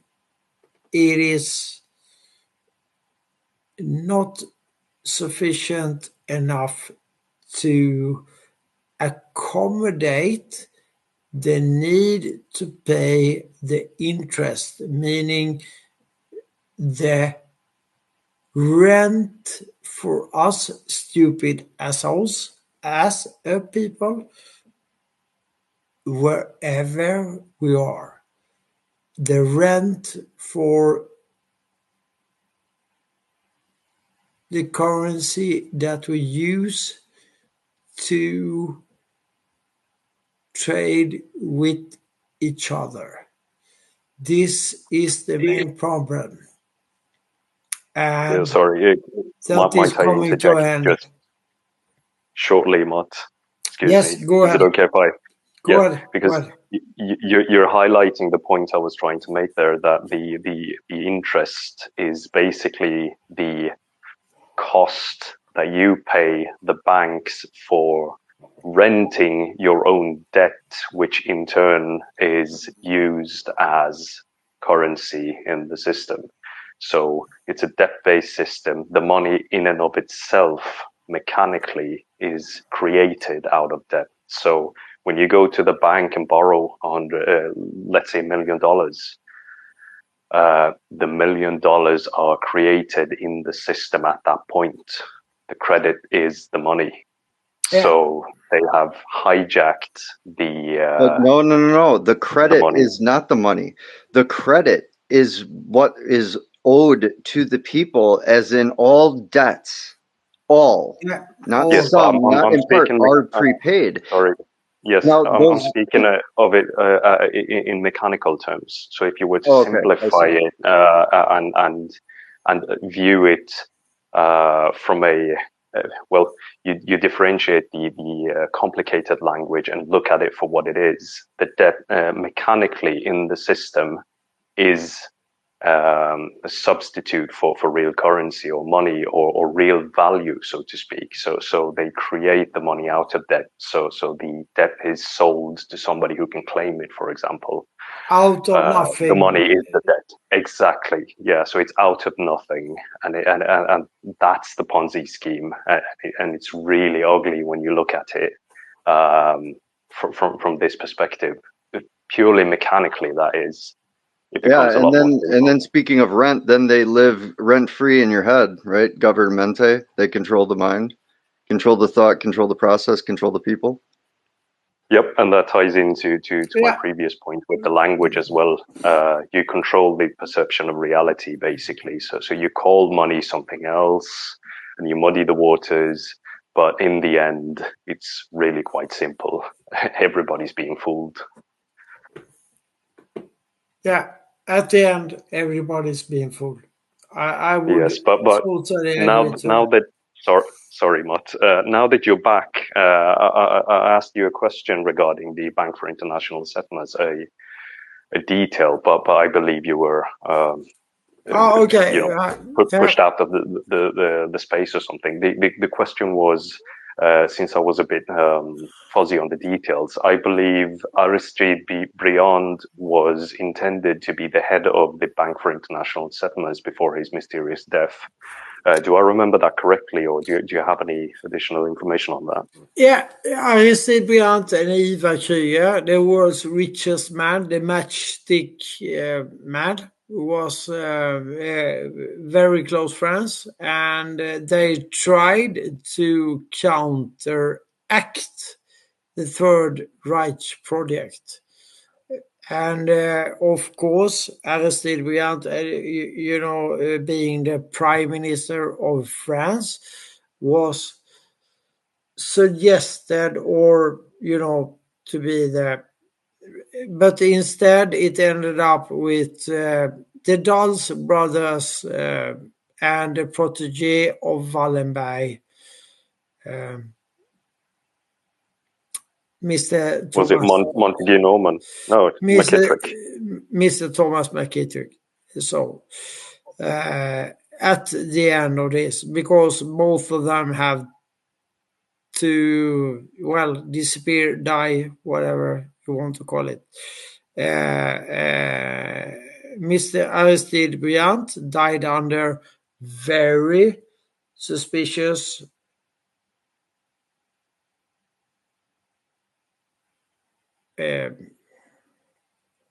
let's call it a very suspicious and Mr. Ivar Kreuger, he died of killing himself the same evening as he buried Mr. Aristide Briand, his long time friend. He went home to his hotel after he managed to give a loan to the German government to get them out of the poverty of the Germans were suffering. Really, they didn't, they didn't have food on the table for many, many years after the First World War. So he managed, Ivar Kreuger, to get a substantial loan from his private pocket to the German government without any attachments more than he should have the matchstick monopoly in that country, which is not very, it's a zero-sum game. And then he went home to his hotel and with a broken hand, very abused and so on, and shot himself in the heart.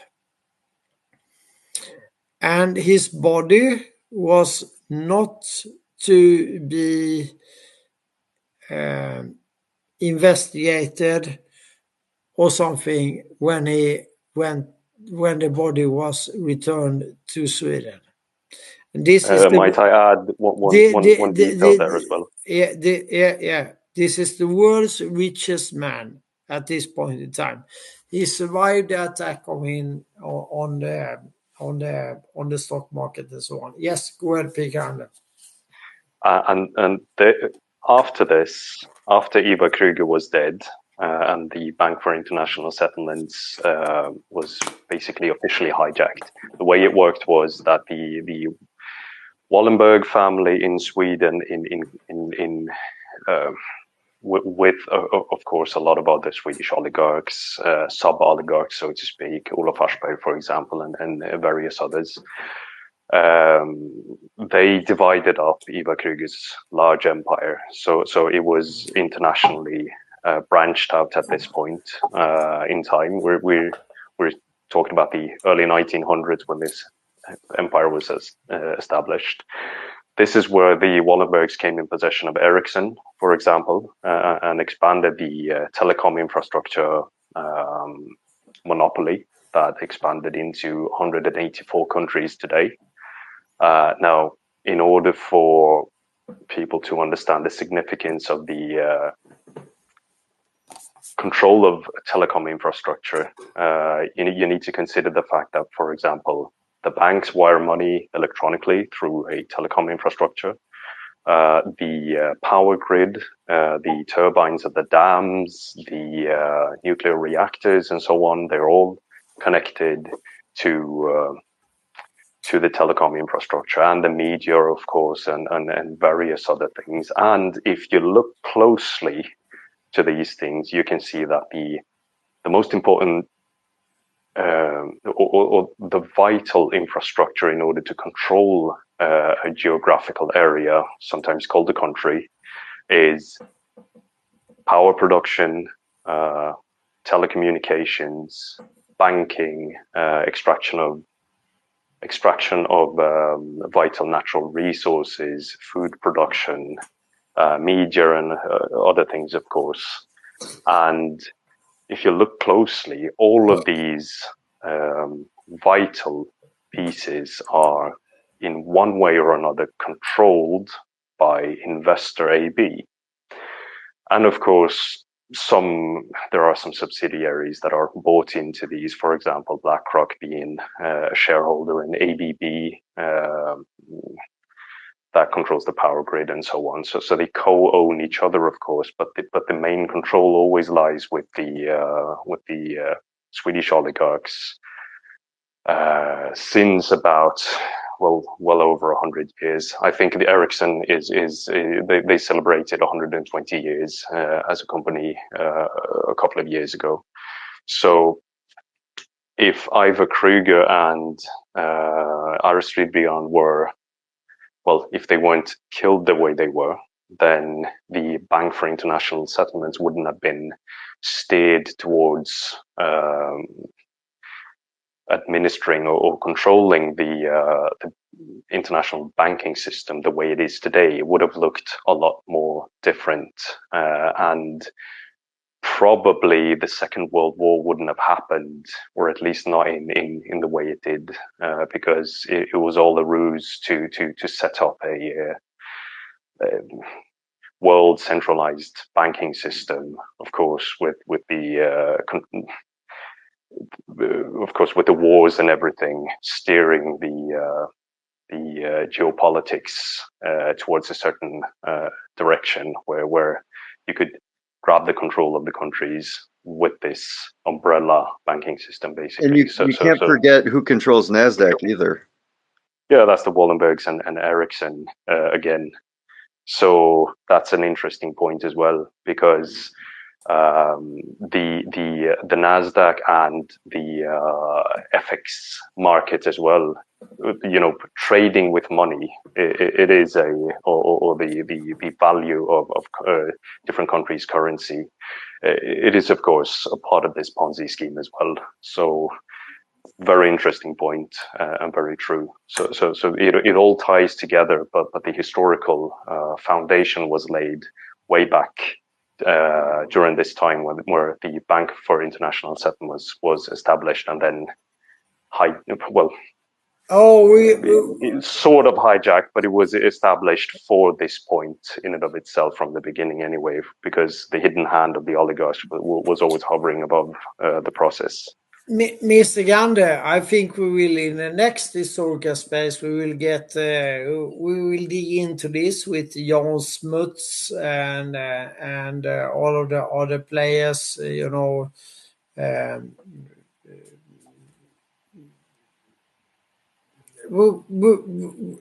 I think we could do a detailed space about the build up to the Bank for International Settlements in a few years span of this.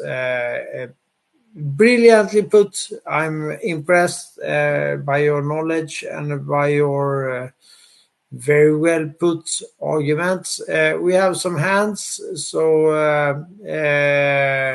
Tisha. Yes, we have Sheila. Sheila is up. Hi, Sheila. Yeah. Wow. My heart is beating so fast because you prompted something, John. You said trust, and I looked. The investment trust for the American International Corporation, which was mostly funded, or the fund was mostly United Kingdom, UK, and Japan. This is World War One. I found that interesting. My mind was kind of all over the place. And you said something about the public, but this was it. I guess this was investment trusts that constitutes the public limited companies. But I mean, but it's UK and Japan. But it's the company is American International Corporation. It was founded in 1915. I don't know why that was mind boggling just now. And you They got love their acronym, Sheila. The AIC. right. How else do you know AIC? I know. Well, And so when you have the public charitable trust, and you got to remember when we're talking international zones now. So the inception point, what happened in 1947, 1948 changed, I mean, essentially everything, and the reason why we are in the place we're in right now. And it was because of a lot of look here, not there, ball in a cup sort of sleight of hand, right? And so you have to stop and ask yourself, what the hell really happened during World War II, and why did it get to that point? And we briefly spoke on that because of World War I and reparations. What really happened to the German people? The Germans, the people known as nationals, because nationals in the word is very similar to militia, as in the people through Hebrew ancient language, right? Of context, not modern day misled misnomers, amalgamations of words, but really it's the people. So the Germans were disparaged and they were dispersed and they were really just raked over the coals in their life. I mean, they were raped, pillaged, and plundered just as equally much as, you know, a lot of people here are, and all over the place. And so this is what led into a lot of the deep, dark, nefarious ends going into World War II, right? And so this is where, you know, a lot of these control factors took place also.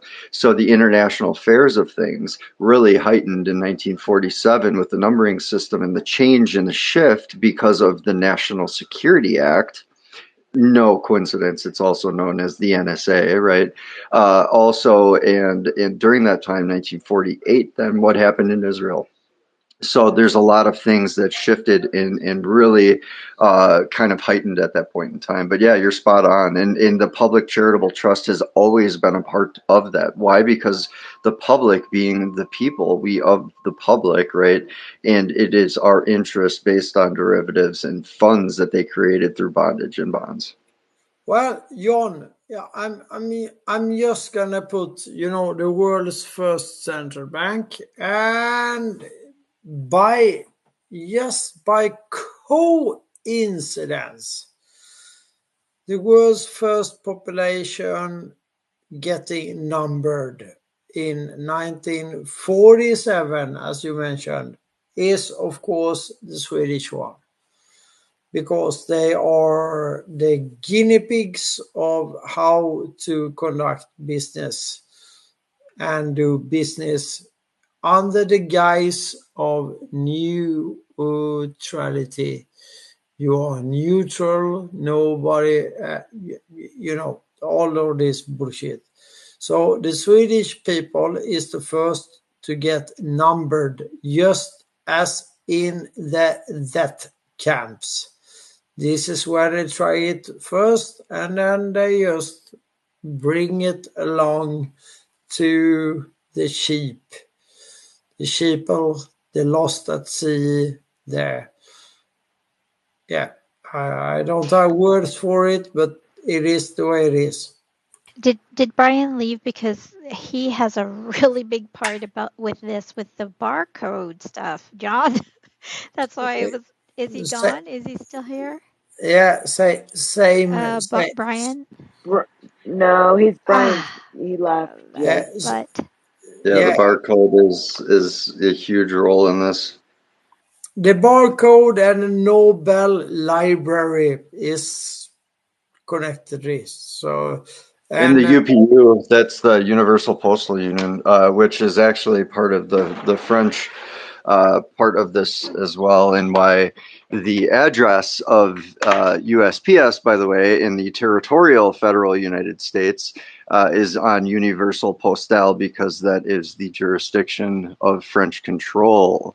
So interesting how these mails, as in mail, as in link of link or chainmail of chain of custody is all done through surety, and all of these bonds through bondage and mailings. It's weird. It's like it's all connected somehow. It is connected. I mean, oh my goodness, I just got a headache.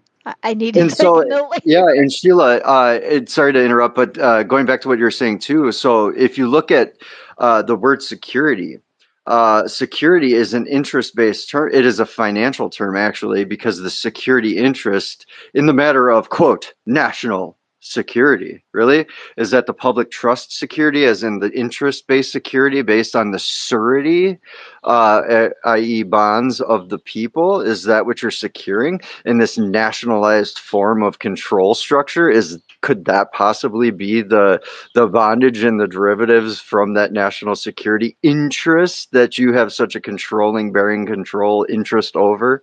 It all ties in. It's disgusting. Well, it makes you wonder the establishment of the National Security Council system, like Social the Security. When did the Social Security yeah. Administration come into play? I believe it was somewhere around that. 33. Yeah, and weird. When was the gold captured? Yeah, it all ties in. Yeah, okay. Well, wow. It really does. We are running on the late hour, so we will finish this Yeah, one now.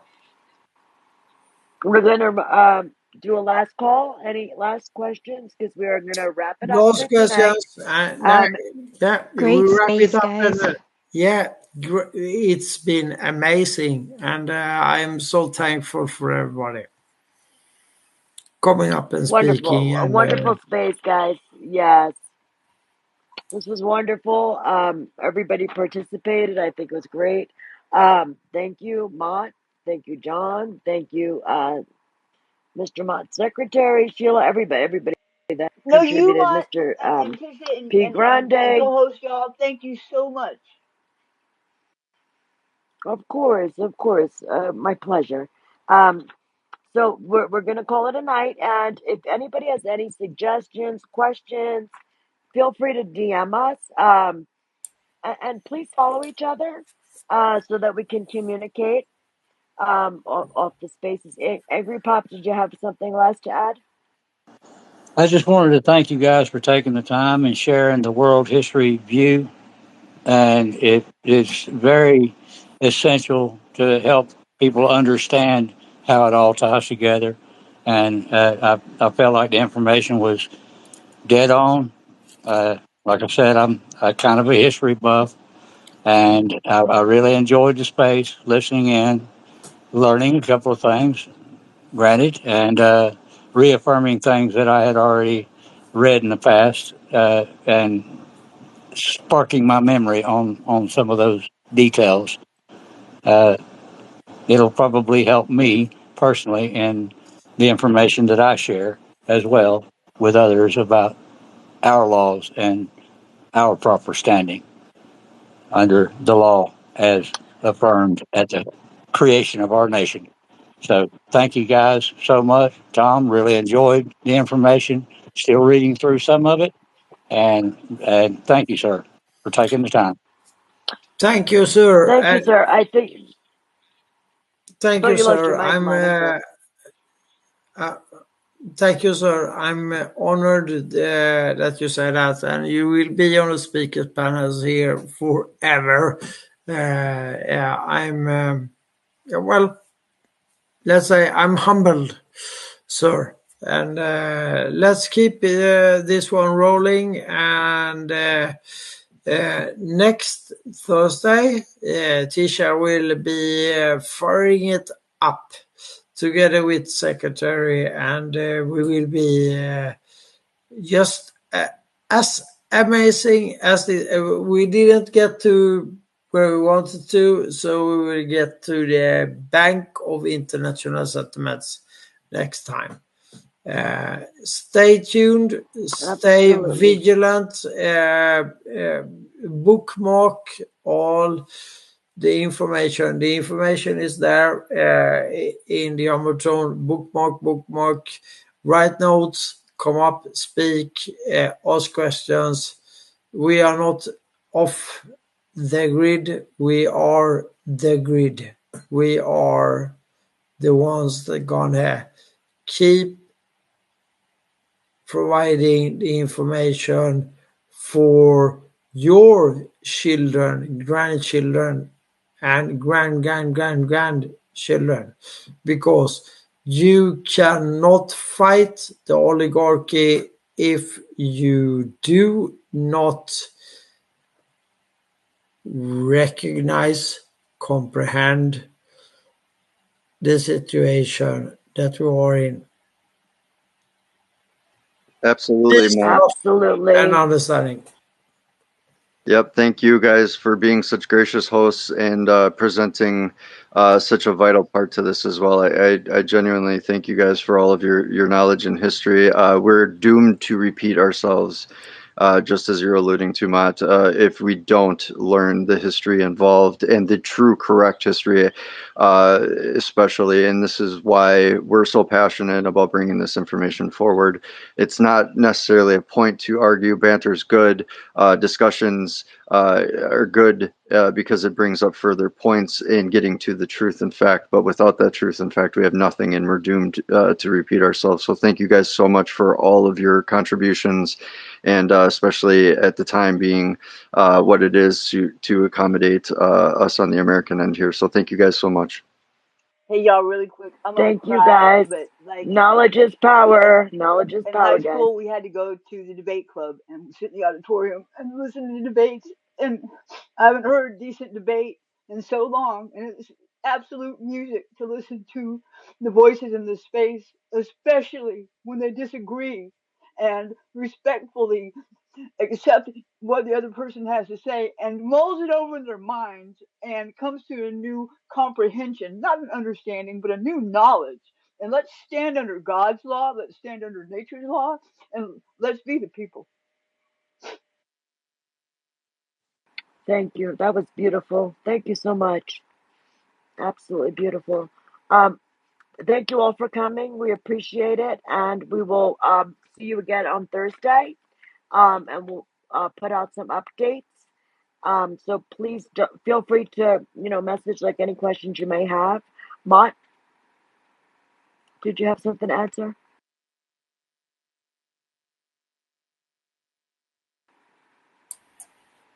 Mott? Yes, I'm so thankful for all of you being here and the brilliant host and hostess. I have nothing more to add. I will speak for an hour about the East India Company if you want me to, but I will not. We keep it comprehensible for everybody, so we don't get too complicated.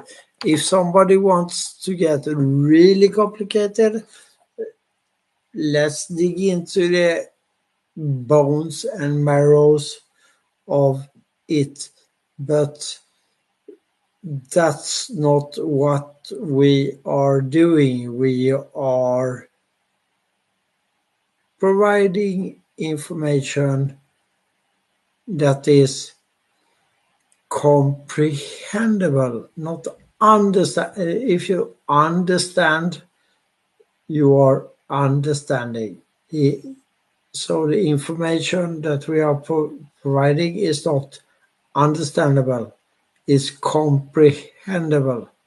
That is one major point to point out. Tisha, Secretary, thank you for your brilliant and astonishing achievements, as you always do. Thank you. Thank you for your knowledge, Mott. Thank you so much. We appreciate you. And we appreciate your time doing this for us. So everybody keep posted because the new space will be posted shortly. And once again, message anyone with any questions. Have a great evening.